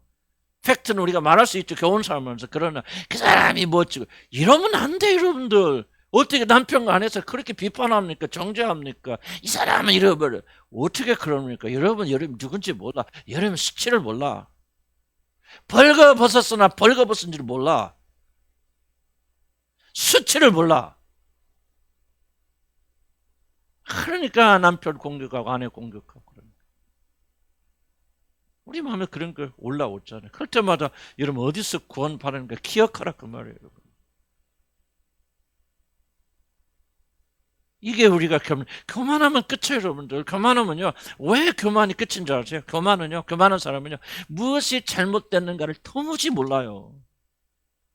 교만한 사람은 절대로 내가 잘못됐다, 용서해달라 한마디를 못합니다. 죽어 있어요. 그 사람들은 끝난 사람들이에요. 인간도 아니에요. 까놓고 얘기해서요. 물론 모든 인간이 그렇지. 하나님의 백성들은요. 여기서 우리들이 깨야 돼요. 하나님 섭리는 뭐예요? 그런 우리들을 건져주셔서 그런 상황도 이용하셔서 우리로 하여금 하나님 알게 하셨다. 그러니까 우리는 은혜의 감격으로 살아야 된다 그 말이에요. 교만하지 말고. 아멘. 겸손해 끝까지 죽을 때까지 겸손하라. 나도 조금 고삐 풀리면 그래. 교만은 내가 이래서 교만이 아니에요. 자기를 잊어버리는 게 교만이에요. 어디서 내가 건져받았는가. 하나님의 축복을 잊어버리고 내가 무슨 잘난 것 같이 그렇게 살지 말라 그 말이에요. 하나님은 우리 잘못과 실수를 이용하신다. 야곱이 어떻게 열두 부족을 이룬 사람이 되었습니까? 결국은 자기 죄잖아요. 이러면 야곱이 왜 라반의 집으로 갑니까? 직접 동기는. 그렇죠. 아버지 속에 형 속이니까 형이 죽이려고 하잖아요. 너 아버지 눈이 감는 건 네 재산 날이라. 그렇게 하니까 안 죽으려 도망간 거예요. 자기가 저지른 죄 때문에 라반의 집에 가잖아요. 근데 하나님께서 그 죄악을 통해서 뭐 합니까? 12부족을 이루시잖아요. 한 섭리 이루어 가시잖아요. 그러니까 우리 잘못도 죄도 하나님 섭리로 이용하실 수 있다. 그러니까 이것이 과거의 죄로 인해서 우리가 겸손해야 되나 그것 때문에 우리가 막 괴로워하라는 말이 아니에요. 그렇구나. 하나님은 나의 죄와 잘못도 사용하셔서 이렇게 오늘날 여러분 그런 실수가 없고 실패가 없었다면 지금 여러분 이 자리에 나와 있을 거예요? 이 자리에 나와서 교만하게 앉아 있을 거예요? 무슨 말인지 한쪽들 흙고 마음이 부서지지 않고 그렇다면 그게 문제라 그 말이에요. 그러나 우리는 하나님도 그렇게 사용할 수 있기 때문에 우리가 과거의 죄 때문에 괴로워해서는 안 된다. 주님 용서를 믿고 고백하고 그렇게 하면서 승리하며 살아야 된다. 섭리는 인간 고통을 유발한다. 이 말 다시 한번 기억하시고 반드시 하나님께서 우리 섭리를 통해서 역사하실 때는 반드시 뭐가 따라온다? 고통 없이 따라오는 거 하나도 없다. 한 성경 예를 들어보면 난 하나도 발견할 수 없어요. 그래서 기독교의 핵심은 뭐냐? 기독교의 가장 찬란한 영광은 어디에 있느냐? 고난에 있어, 고난. 사도 바울이 그러잖아요. 근데 그리스도 영광, 고난을 더 알리하고 이 교회에 남은 고난을 내 몸에 채우려 하느니. 그러니까 이 예수님의 가장 큰 영광이 어디 있습니까? 바로 고난받아 죽으셨다는 거예요. 그럴 필요가 없는 하나님께서 사람의 몸을 입고 오셔서 우리 대신 고난을 받으셨다고 하는 것이 기독교의 꽃이에요. 그렇기 때문에 뭐요? 성경에는 예수를 믿는다고 하는 자는 그가 행한 대로 행할지니라. 그러니까 우리가 자 보세요. 어떤 그 잘못된 복음을 가르친 자는 이렇게 말하거든요. 예수님께서 우리 모든 저주와 모든 걸 다 받으셨고 우리 모든 것을 모든 죄를 담당하셨기 때문에 이제부터 우리는 뭐 하면서 누리면 살면 된단 말이에요. 그 말이 틀린 말은 아닌데 그럼 뭐를 누리냐 그 말이에요. 그들이만 누리는 건 전부 세상에서 축복을 말하는 거예요. 이게 바로 마귀 신학이라는 거예요. 사단의 신학이에요. 그러나 예수 그리스도도 고난을 통해서 영광 속에 들어가잖아요. 이게 뭐를 말하고 있느냐? 이게 바로 어떻게 우리가 고난 영광에 들어가느냐는 것을 보여주시는 거예요. 앞서서 그 길로 나가시는 거예요. 그러면 여러분들이 고난을 통하지 않고 영광에 들어갈 수 있어요, 없어요? 있어요, 없어요? 없어요. 고난을 통하지 않고 영광으로 들어가려는 것이 사단의 신학이에요. 이게 기복주의 신앙이에요. 왜 기복주의 신앙이 사단의 신학입니까? 예수 그리스도가 영광을 취하실 그 방식을 가지 않아요. 예수 그리스도는 고난을 통과하셔서 여러분 영광 속에 들어갔어요. 그래서 여러분이 하나님 영광 속에 들어가려면 반드시 고난을 어떻게 해야 돼요? 고난을 통과해야 돼요. 그러면 예수 그리스도 믿는 믿음이 뭘 도움 줬습니까? 바로 고난을 통과해서 영광에 이르신 그분의 영이 우리에게 오셔서 우리로 하여금 뭐를 돕는 거예요? 고난을 통과하도록 돕는 거예요. 여러분 이걸 동의하지 않는다면 난 여러분 거듭났다고 말씀드리고 싶지 않아요. 다시 한번 이해가요? 무슨 말이에요? 이게 굉장히 중요해요. 왜냐하면 여기에 우리의 모든 신앙이 다 달려있는 거예요. 기복주의 신앙이요.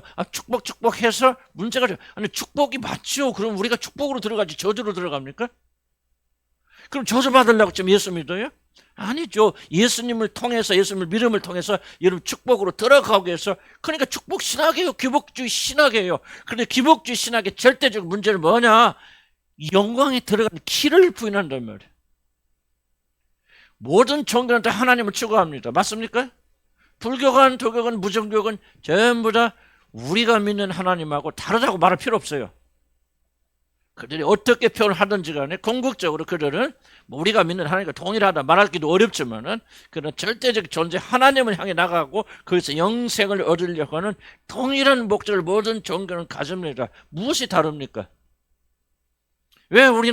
왜 다른 종교를 이단이라고 말합니까? 왜 카톨릭에 구원이 없다고 말합니까? 그들이 하나님을 부인하기 때문에 안 해요. 이슬람 하나님 부인 안 합니다. 그리고 힌두교 하나님 부인합니까? 안 해요. 우리가 다른 신관념을 가지고 있지만 그들도 절대 인간의 모든 운명을 바꿀 수 있는 절대적 존재를 그들이 찾아요. 무엇이 다릅니까? 그렇지. 이 길이 다른 거예요. 길은 뭐예요? 우리에게 주신 길은 다 하나 길밖에 없어요. 오직 예수 그리스도를 믿는 믿음으로 하나님께 나가는 거예요. 이게 구원의 길이거든요. 이 길을 부인하면 안 돼요. 사단의 전략은 뭐냐? 하나님께 좋다 그 말이에요. 신두교도 다 하나님 추구하는 건데 뭐예요? 꼭 예수 그리스도만이 유일한 길이라고 말하지 말라 그 말이에요. 빌리그레이 말하는 거예요. 하나님 추구한다 그 말이에요. 하나님 있다 그 말이에요. 천국 믿어요. 열심히 전도합니다. 그런데 빌리그레이 뭐라고 합니까? 이 길만 예수 그리스도만이 유일한 길이 아니다 말합니다. 정확하게 사단의 복음을 전하고 있잖아요. 그럼 죽었지만 빌리그레이 아들도 정확하게 하고 있잖아요. 이단이죠. 왜? 그들이 기독교의 핵심처럼 알고 있으니까. 이게 잘못됐단 말이에요. 자, 다시 한번. 그러니까 뭐가 부인하면 돼? 뭐가 이단? 하나님의 영광을 들어가는데 예수님은 고난을 받아 돌아가셨어? 그 뭐를 우리에게 보여준 거예요? 영광에 이르는 유일한 길은 고난밖에 없다. 자기 죽음밖에 없어. 자아의 죽음밖에 없어. 너희들은 못해. 그러니까 내가 너희 대신 이것을 일어났으니 이제 믿음을 가지고 나를 힘입어 뭐 하라는 거야? 이 자아 부인의 길로 들어오는 거예요. 이게 거듭남의 길이에요. 그래서 거듭난 사람들 뭐 합니까? 자아를 부인하기 시작해요. 자기 행복을 내려놓기 시작해요. 내 주장을 내려놓기 시작해요. 내가 다른 사람 죄인이라고 말하지 말고 내 죄가 보이는 거예요. 내 잘못이 보이는 거예요. 남편이 문제가 아니구나. 내가 문제구나. 거듭나야 이렇게 말해요. 거듭나지 못한 사람은 죽어도 말 못합니다. 아내가 잘못하니까 내가 죄인이구나. 죽어도 말 못합니다. 거듭나서 죄의 성리 역사하기 시작하면 고난을 통해서 영광받은 그분의 영이 여러분에서 역사하기 시작하니까 이제 뭐가 통일하기 시작하고 그렇구나. 내가 잘못됐구나. 내가 추구하는 길은 멸망의 길이구나. 세상에서 높임받고 영광받고 존귀받고 세상에서 부유하는 길은 그것은 죽음의 길이구나. 뭐 합니까? 고난의 길로 들어가지. 근데 내 힘이 아니야. 주님이 도와주시지. 내가 그 길 갔어. 통과했어. 내가 십자가에 죽었어. 그러니 네가 힘들 때 십자가에 못 박기 힘들 때 내가 같이 너와 함께 못 박힐게. 아멘. 우리가 그 힘으로 이 고난을 통과해서 자기가 부인되고 부정되니까 뭐예요? 영광이 임하기 시작하는 거예요. 나는 우리 집사람과의 사모님과의 관계가요. 나는 이게 전부는 아니지만 나는 이게 굉장히 나는 중요하게 여기는 것이 내가 담대하게 말씀드릴 수 있는 게 무슨 결혼 세미나하고 뭐 해서 이거 아니에요. 이 길을 걸어갔을 때 영광이 부활이 임하더라고 말이에요. 나는 내가 부끄러워서 말해요. 나는 완전하지 않죠. 고칠 거 많지만 나 우리 아들 여기 앉아 있잖아요. 매일 우리 삶 지켜보세요. 엄마 아빠의 삶이 어떻게 달라졌는가 보잖아요. 그러니까 나는 모자라고 완전하지 않지만 난 자신 있게 하나님 하시고 있는 일을 여러분에게 증명할 수 있고 말씀드릴 수 있다 그 말이에요. 뭐예요? 죽음의 길 위에는 영광이 없어요. 그래서 내가 치유와 복음을 분리하지 않는 거예요. 분리해서는 안 된다는 거예요. 치유에서는 유일한 길은 뭐야? 복음의 길은 뭐야? 예수 믿고 천당 가니 난 잘 됐어요. 그러니까 내 멋대로 살자. 이거 복음 아니에요. 사탄의 복음이거든요. 그리스도의 복음은 뭐야? 죽음으로 들어가라. 죽어라. 십자가를 져라. 너 자아를 부인하라. 네가 문제라 인정하라. 받아들여라. 그 어렵지. 인간으로서 불가능하지. 안 될 거야. 죽기 싫을 거야. 살려고 발버둥 칠 거야. 그러나 내가 이미 죽어서 그 영광이 들어갔으니, 그리고 하늘의 많은 성도들이 이 고난과 고통을 통해서 그 영광이 들어갔으니 그들이 힘을 주고 역사해 줄 것이다. 성경에 등장하는 사람들 잘 보세요. 주님과 가까이 나가는 사람들 중에서 고난 없이 죽은 사람 누가 있어요? 대답해 보세요. 바울이, 베드로가, 사도들이 왜 다 승리당하고 죽습니까? 왜 믿음의 사람들이 그렇게, 오카노 목사님까지 믿음 주세요. 왜 그렇게 고통하면서 죽습니까? 그렇게 죽어야만 옳다다가 그걸 말하고 있는 거 아니에요. 왜 하나님께서 그렇게 살아가고 일생 동안 자기에게 충성했던 그런 종들에게 그런 고난과 어려움 죽었습니까? 이동원 목사님도 그렇잖아요. 이동원 목사님 그렇게 사역에 성공했던 그 두 아들들이 왜 하나는 암으로 죽어버리고 그렇게 성공했고 세상에서 유명한 친구들, 또 하나는 마누라 도망가 버리고 그냥 그 정신 이상이 걸려 지금 정신병원에 있습니다. 왜 그래서 무엇이 잘못됐습니까? 라고 여러분 질문할 수밖에 없지만 나는 이렇게 묻고 싶어. 아, 하나님 이분을 사랑하시는구나. 이분을 그냥 버려두지 않는구나. 목회 성공하면서 어렸을 때 그만가 뭔가. 나도 그분의 책 읽어보면 복음 없어요.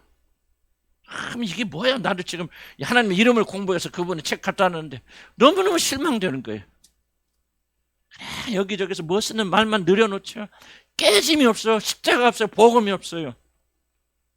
그래서 내가 생각하는, 아, 하나님 이분 사랑하셨어요. 고난으로 그를 연단시키는구나. 나는 오히려 그분 비판하지 않아요. 보면서 하나님의 섭리가 보이더라고. 그래도 이분 사랑하시는구나. 하나님 포기하지 않으시는구나. 그래서 하나님께서 이분을 건지시게 해서 그 삶의 어려움을 허락하셔서 이렇게 그분이 회개하고 진지하게 이렇게 뭐 나오느냐 안 오느냐는 그분에게 달려있지만 나는 그런 생각이 들더라고요. 이런 섭리를 받아들이려면 고난에 대한 준비를 하시고, 고난을 받는 게 영광이에요. 아멘? 육신은 그렇게 생각 안 하지. 나는 죽을 때까지 속 못 차려. 어차피 육신은 싸워야 돼. 하지만 이런 고난 받는 것이 유익이고 영광이고요. 그러니까 사도 바울이 예수 그리스도 남은 고난을 내게 채우려고 하죠. 영광의 길이니까. 우리는 그런 믿음을 가지지 못한다 할지라도 낑낑대지는 말자. 아멘. 그럼 섭리 궁극적 목적까지만 하고 그 다음에 이제 내일 다음 주에 이제 여러분을 몇 개 숙제, 섭리 실제 들어가서 탄생, 성장, 개인의 구원 이걸 써보셔야 됩니다. 그래서 이 여기 주어진 그런 리스트를 보면서 여러분이 하나만 하고 싶을까? 숙제 많으니까. 그죠? 다음 주 방학이 아니야. 다음 주 방학에? 그럼 방학에 숙제 잘하겠다. 얼마나 좋아. 두 줄 하시는데 하나님 또 섭리하셨네. 숙제를 많이 주셨다. 그래서 탄생, 성장, 여기 나와 있는 개인의 구원, 이런 리스트들, 또 결혼, 이혼, 이 5가지만 영역 중에서 여러분이 다는 못하시더라도 반드시 집에 가셔서 요거를 좀 A4 용지 몇 페이지 정도 나올 겁니다. 한번 써보시기로. 그래서 다 숙제 가지고 오셔야 돼요. 나누는 시간이니까. 이게 이제 실제 우리가 이거 하려고 지금 이렇게 준비해 오는 거예요. 나의 탄생에 하나님 섭리가 있었는데, 나의 결혼에 섭리가 있었는데, 또 이혼하는데도 하나님 섭리고 역사가 있었는데. 자, 그러면 섭리 궁극적 목적만 제가 좀 하고 마칩시다. 섭리 목적은 한번 좀 볼게요. 첫째, 섭리 목적. 섭리의 목적이라는 것은 섭리를 우리가 이해해야 되는 목적이에요. 왜 우리가 섭리 이해해야 됩니까? 섭리의, 줄여가지고 그냥 섭리의 목적이다. 섭리. 하나님, 섭리는 뭔지 알죠? 한마디로 말하기 어렵지만은 하나님이 나 인생에 개입하시고 계획하시고 주관하시고 통치하신다. 그런 개념. 섭리 목적이 무엇입니까? 섭리를 이해해야 되는 목적이 무엇입니까? 자, 첫 번째. 모든 것이 다 하나님의 손에 있다는 거. 하나님의 뭐에 있다? 손에 있다. 또는 통제, 컨트롤이 있다는 것을 우리가 뭐 하기 위해서 인정해야 돼. 사람은 인정 안 하죠. 우리 열심히 하는 것과 내가 열심히 해서 내 운명을 바꿀 수 있다고 생각하는 건 전혀 다른 생각이죠. 죄송하지만 많은 육신을 가진 사람들은 이런 믿음을 가지고 있어요. 내가 열심히 노력하고 뭘 하면은 내 운명을 바꿀 수 있다. 자, 열심히 하라는 건 하나의 명령이에요. 예. 일하지 않는 자는 먹지도 말라. 모든 책임을 우리 주십니다. 그런데 성경이 철저히 금하는 거 뭐죠? 그렇게 함으로 내 운명을 바꿀 수 있다는 생각은 하나님이 철저하게 금하신 생각. 그럴 수 없어요. 섭리 부분이에요. 하나님 역사의 부분. 그래서 뭐를 섭리를 통해서 뭘 배우냐? 그게 내가 노력한 게 아니었구나. 내 힘이 아니었구나. 하나님의 손이, 하나님 역사심이 내 모든 인생을 주도하고 오셨다는 것을 인정해야 돼요. 그럼 여러분과 하나님과의 관계가 다시 재정립되겠죠. 아무리 기도를 해도 여러분 좀 보세요. 내가 이렇게 기도 열심히 하면 하나님 축복하실 거야? 그러면 여러분의 운명이 뭐에 달려있다는 거예요? 여러분의 기도에 노력에 달려있다고 이 주도권을 여러분이 행사하죠. 난 그런 기도를 하지 않는 게 좋다는 거예요. 그래, 기도하면 할수록 여러분과 하나님의 관계는 어긋나게 됩니다. 기도는 공적이 아니에요, 여러분들. 모든 것이 하나님께 나의 모든 운명이 하나님께 달려있던 사실을 고백하면서 그분의 자비를 기다리는 게 기도예요. 내가 열심히 그렇게 기도하면은 이루어질 것이다. 물론 그렇게 이제 오해되는 그분도 있기는 있겠죠. 성경에 그러면 문을 두드려 한번 했다든지. 근데 그 열심조차도 하나님께 주시는 거예요. 그러니까 나는 이 섭리를 통해서 나의 모든 운명을 단 하나도 하나님이 아니면 바꿀 수 없다는 생각을 가져야 되는데, 이것이 육신의 끈질긴 생각. 하나님이 없어도 내가 노력하고 내 힘으로 하면은 내 운명을 바꿀 수 있다는 생각이 나는 여러분들 안에 뼈저리게 박혀 있다고 생각해요. 그래, 안 그래요? 이것이 죽을 때까지 싸워야 하는 이 생각과. 함부로 말하지 마세요. 나는 안 그렇다고 말하지 마세요. 그런 그분들은 자아가 무엇이고 육신이 무엇인가 전혀 이해하지 못하시는 분들이에요. 여러분, 하나님께 순종하면 할수록 뭐를 발견해야 되냐? 순종하지 못하도록 가로막는 자아가 얼마나 강력한 것을 하나님께 가까이 나가야만 여러분께 이해하게 돼요. 깨닫게 돼요. 그래서 우리는 더 하나님께 매달리게 되고 더 굴복하게 되고 더 하나님께 애원하게 되는 거죠. 그래서 섭리를 발견함으로 목적은 모든 하나님 인정. 하나님이 하십니다. 하나님이 통치하십니다. 하나님이 하나님이시다. 두 번째는 하나님의 절대적인 주권과 통치를 받아들이게 합니다. 하나님의 절대적인 주권과 통치를 뭐 하게 한다? 받아들이게 한다. 받아들이게. 비슷한 얘기죠. 뭐라 그러나 아는 거하고 주권을 받아들이는 거 다른 거예요. 하나님 절대적 주권을 받아들이면은 이거 달라져요. 우리 왔다 갔던 생각인데, 난 다른 거는 일치하고 동의하지 않기 때문에 그분과 관계 안 해요. 그런데 여기 왔던 필리핀 선교사님 옛날 기억나죠? 안재근 선교사님, 훌륭하신 분이고 또 그분이 길이 다르니까 나도 이제 신학이 좀 많이 달라서 내가 이제 요즘 접촉도 안 하고 연락도 안 하고 그러는데, 그분이 제가 하루인가 치유해줬을까, 남은 거 필리핀 집회 갔을 때 그때 끝나고 개인적으로 하루 치유해줬어요. 근데 그분이 딱 치유받고 극적으로 그 가정이 변해요. 하루 만에. 내가 뭐 잘해서 그런 게 아니에요. 그런 거 전혀 상관없고 그분이 준비가 됐기 때문에. 나 다른 영역은 몰라. 그러나 이 영역에서는 철저하게 준비가 되어 있어요. 그분이 와이프하고 너무 사이가 안 좋아서 그들이 은퇴할 날 선교사가 마칠 날만 기다려요. 그래서 필리핀에 사시는데 아내가 필리핀에 있으면 남편은 한국에 와 있고, 아내가 한국에 들어오면 다시 돌아와서 필리핀에 있고, 그들이 나한테 대놓고 자기들은 이혼할 날만 기다리고 있다. 지금 사역하고 있으니까 이혼 못하는 거지. 그러던 분이 극적으로 변화됐는데, 얼마나 한 4, 5년 됐을까, 또 한 치유해진 10년 지났는데 만났어요. 이 얘기하더라고요. 변함이 없대, 남편이. 그 영역은. 그래서 자기는 너무너무 행복하게 산다. 근데 왜 변화됐느냐? 이걸 바로 하나님이 주권적으로 개입하고 섭리하셨다면은 내가 지금 살고 있는 이 와이프 너무 힘들어. 아내는 남편 너무 힘들어. 얼굴도 보기 싫어. 이야기도 하기 싫어. 원수같이 살아.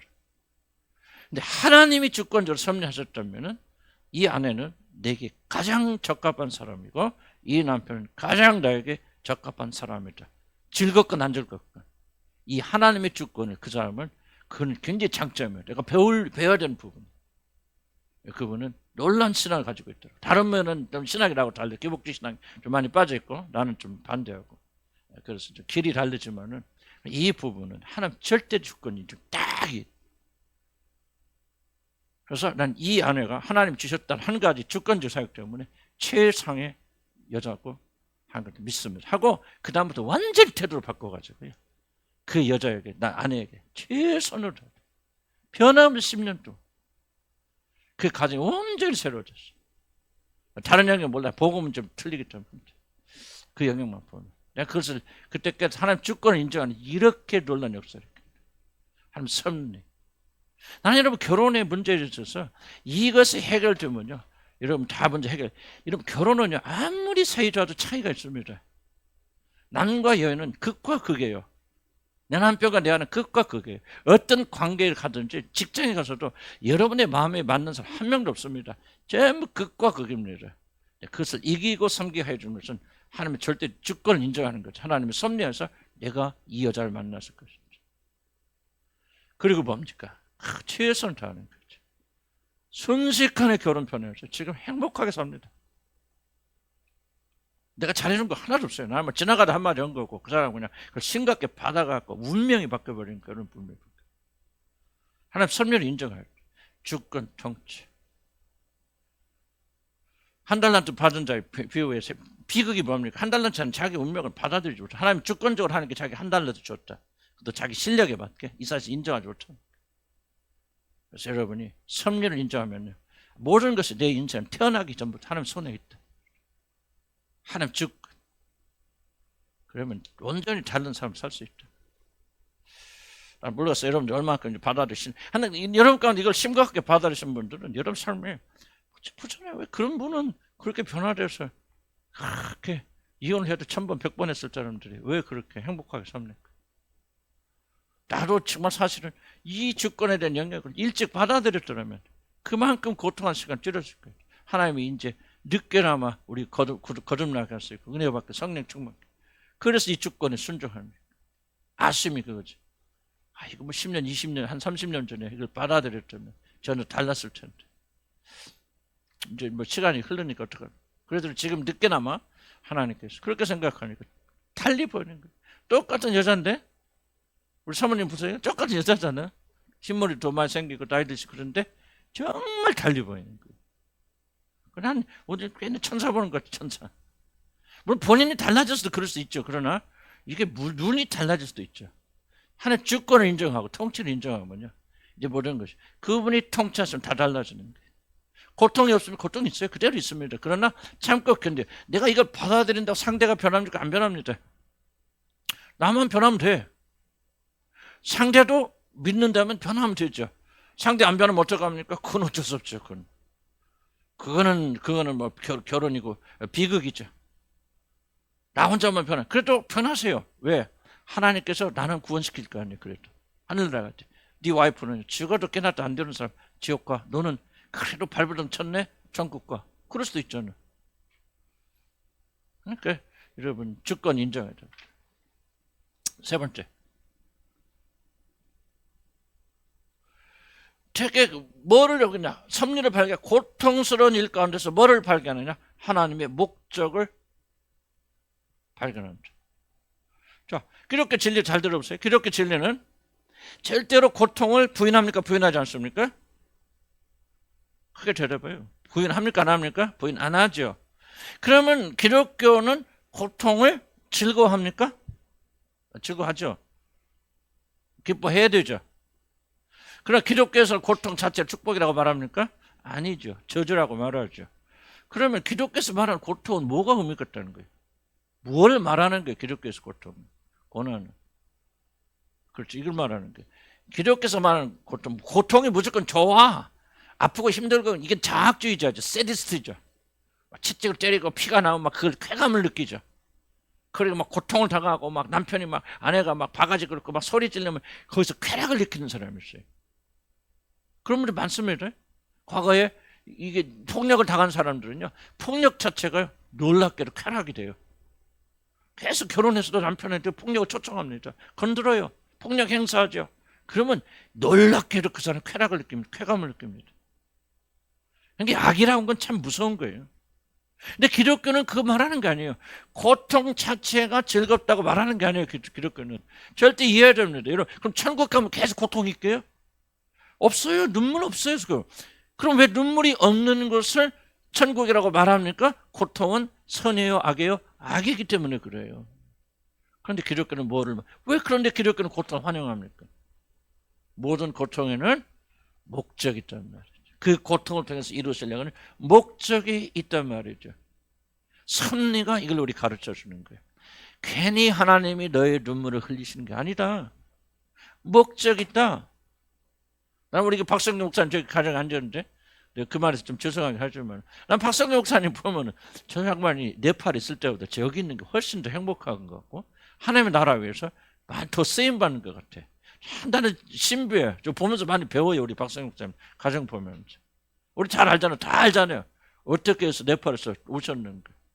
그 어려움 때문에 자녀의 어려움 때문에 정말 어떤 면에서 피눈물 흘렸을 거 아니에요. 나도 당해보지 않은 그런 고통을 계속 겪었을 것이고 아버지 없는 아이를 또 길러야 되는 얼마나 아픔도 있을 수 있고 그런데 그게 고통이죠. 그러니까 고통이 선입니까? 아니에요. 그런데 지금 하나님께서 저 가정 쓰시는 걸 보면서 나는 뭘 확신하게 됩니까? 모든 고통에는 목적이 있구나. 이 고통을 통해서만이 이룰 수 있는 하나님의 선하신 목적이 있고 이것을 이루어 가신단 말이죠. 이걸 배우면은 우리가 어떻게 합니까? 고통이 있을 때마다 즐겁진 않죠. 아프죠. 어렵지만은 참고 견디는 인내가 어디서 나와요? 여기서 나오죠. 그래. 이 고통의 시간이 지나가면은 반드시 하나님의 선하신 축복이 목적이 이루어질 거야 하고 오늘날의 고통을 참고 견디는 믿음이 일어난다면. 아멘. 그러나 섭리를 이해하지 못하면요. 고통 못 이깁니다. 고통을 벗어나기 위해서 발악하죠. 고통은 견뎌야 돼요. 하나님 주신 고난은 이겨내야 되고 견뎌내야 돼요.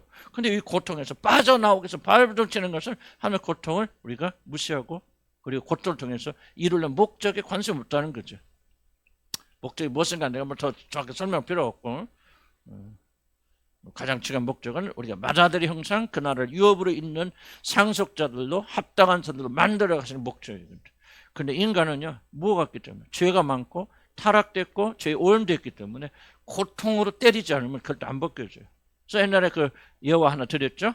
그 미켈란젤로 아니지만 뭐 유명한 조각가가 어떻게 조각하냐 그랬을 때 어떻게 한다고 그러죠. 어?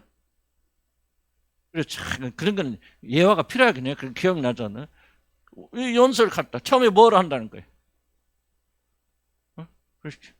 가장 아름다운 모습을 여기다 뭐야? 근데 그림을 그리든 뭐 하든 이거 이렇게 합시다. 그리고 그 다음에 뭐 한다는 거예요? 그림을 그리고 상상을 하고 여기에 맞지 않는 것들을 다 쪼개서 때린다는 거예요. 그러니까 이게 나는 굉장히 놀라운 게 뭐냐면요. 이게 생각 차이거든요. 우리는 생각해 보여. 여기다가 이쁘게 막 코를 그리고 막 눈을 그리고 막 이쁘진 않다. 이렇게 새기는 게 아니라는 거예요. 이걸 먼저 마음에 그려놓고 여기에 맞지 않는 것들을 제거해 나간단 말이야. 제거함으로 완벽한 모습을 만든다는 거예요. 나는 이게 그래서 예화가 보통 예화는 아닌 것 같아. 놀라운 예화 같아. 하나님 말씀 똑같잖아요. 그러니까 하나님께서 일을 그래서 뭐예요? 만화들의 형상을 딱 만들어 놓으셨어요. 너희들은 이 예수 그리스도와 똑같은 자가 되어야 되고 우리를 보실 때 처음 구원하실 때 우리에게 이 상이 다 그려져 있다는 거예요. 그런데 보니까 너 이거 고집이 안 되겠다고 고집을 떼어내셔. 또 돈 사랑하잖아요. 돈 사랑하니까 너 이거 돈 사랑하면 내 아들 형상 이룰 수 없어 하고 또 돈을 또 쫄딱 망하게 하신단 말이에요. 그럴 때 있잖아요. 그리고 또 건강 또 하나님께서 또 건강 제거하시고 이런 식으로 고통을 주면서 그리고 뭐가 남더라? 하나님의 말하던 형상이 남더라. 근데 중요한 것은 거듭나야 이게 즐겁게 보여. 이거는 내가 설명드려도 내가 지금 여러분 가운데 있는 분들이 난 이거예요. 이게 바로 여러분이 지금 거듭났는지 안 났는지 성령이 여러분 안에 계신지 안 계신지 이걸로 아는 거예요. 만약에 지금 이것이 여러분에게 흥분이 되어지고 이것이 여러분의 기쁨이 되어지고 이렇게 하면 싶은 열망이 일어난다면 여러분 거듭난 거예요. 그러나 여러분 안에 전혀 이런 마음이 일어나지 않는다면 죄송합니다. 여러분 얼마나 열심히 기도하는 여러분 거듭난 거 아니에요. 여러분 멸망의 사람들이에요. 나는 저주하는 거 아니에요. 실제로 말씀드리는 것이죠. 이것으로서 여러분이 거듭난지 안 했는지 아는 거예요. 근데 보세요. 낑낑대면서도 어떤 사람이 이 길을 가요. 거듭났어요. 좋게 보이는 거예요. 안 돼요. 어려워요. 육신의 저항이 있어요. 그래도 마음 한속에서 끌래야 끌 수 없는 불이 있어. 나는 하나님의 아들 마다의 형상 닦고 싶어. 저렇게 좀 되었으면 좋겠어. 왜 이렇게 안 되는 거야, 뭐 하는 게. 낑낑대면서도 이것이 여러분 안에 목적으로 잡혀 있다면은 여러분 하나님 자녀예요. 그렇지 않다면 여러분 아직 하나님 자녀들 아니에요. 내 말이 이게 틀린 말입니까? 내 말이 극단적 얘기로 들리십니까? 안 그래요. 여러분이 이게 여러분의 물론 속도는 느릴 수 있고 좀 나이 드신 분들은 좀 느려. 왜냐면 희로애락이 사라지나 감각이. 그러니까 우리 70대 60대 후반 넘어가고 70쯤은 이게 슬로우 됩니다.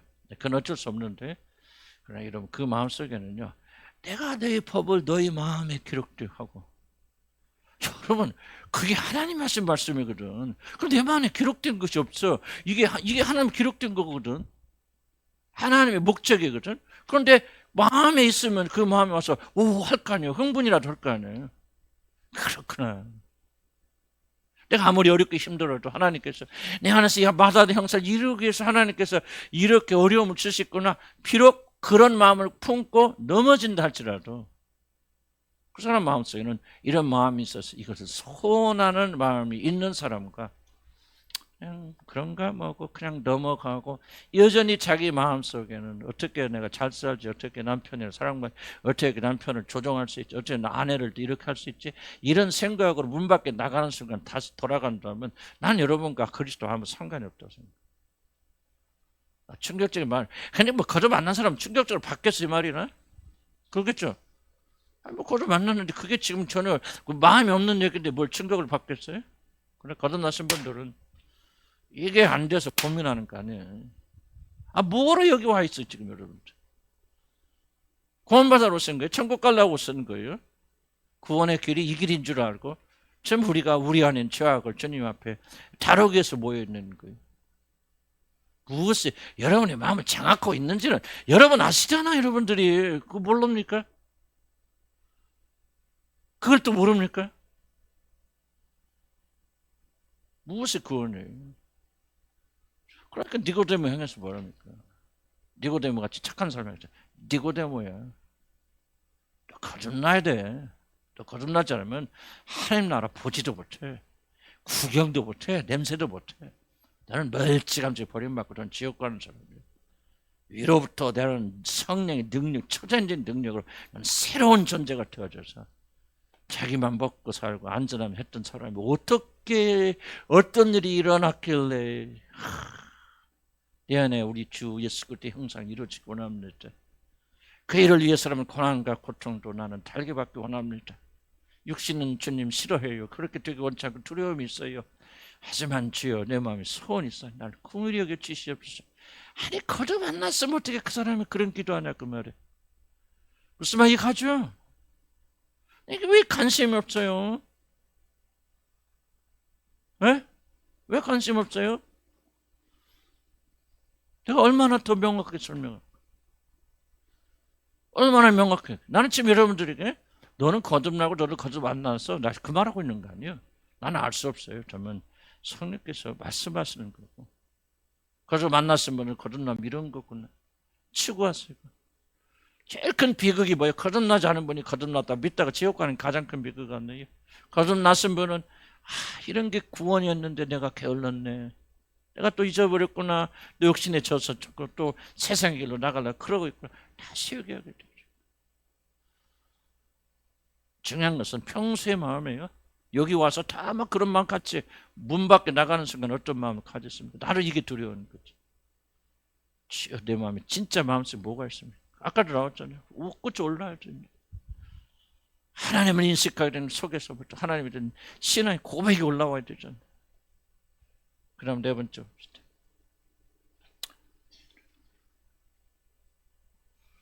그러면 이제 네 번째 안식이죠. 안식. 이 땅에서 완전한 안식을 누릴 수 없지만은 이런 것도 우리에게 뭐를 가져 평강이 되는. 그래서 모든 것이 잘 되겠다. It is well 그러잖아요. 우리 지난 몇 주 전에 설교했잖아요. 그 배 타고 가서 자기 네 자녀들이 빠져 죽은 그 사람을 그 고통 앞에서도 모든 것이 평안해. 평안해. 그 사람 항상 그러지 않았겠죠. 갈등은 왜 없었겠어요, 그 사람. 그때 그렇게 찬양했지만 또 뒤에 가서 얼마나 실망하고 실족하고 두렵고 떨렸겠어요. 하지만은 다시 그리스도 예수 안에서 또 다시 평강. 인간이 그런 거 아니겠어요? 그게 안식이라는 거죠. 안식은 그냥 아무 걱정 근심 없는 게 안식 아니에요. 저리가 떨리는 마음이 있지만은 내가 하나님 안에 있단 말이죠. 안식. 그분 손 안에 내가 있다는 걸 가지고 육신에서 올라오는 두려움을 이겨나가는 거죠. 그럼 되지 뭐. 예수님처럼 아무런 걱정 근심 없다 하는 신앙의 영웅주의에 빠져서 쓸데없는 죄책감을 가지지 않기 바랍니다. 질문이 이거예요. 갈등하고 오겠습니까? 거룩한 갈등이 여러분 안에 있습니까? 있다면 여러분 하나님 자녀입니다. 아멘. 그래서 5번인 거예요. 그래서 결국은 이 모든 것들이 뭡니까? 하나님께 감사드리고 하나님을 찬양하는 그런 삶을 이겨나가는 거죠. 우리가 미래를 이렇게 섭리로 깨달은 목적이에요. 깨달은 목적. 그래서 이제 그 다음 페이지는 읽어보시기 바라고요.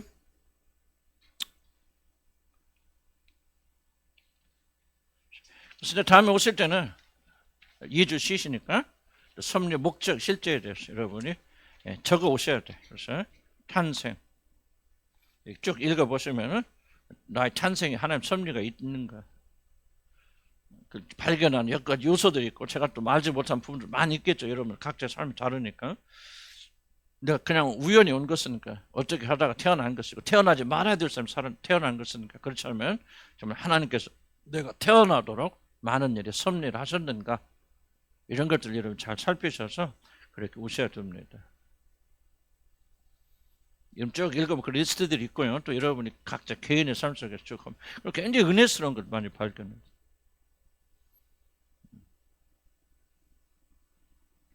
여러분 태어난 시기라니 뭐라든지 성장 과정에도 개인의 권위. 자 여기까지 합시다.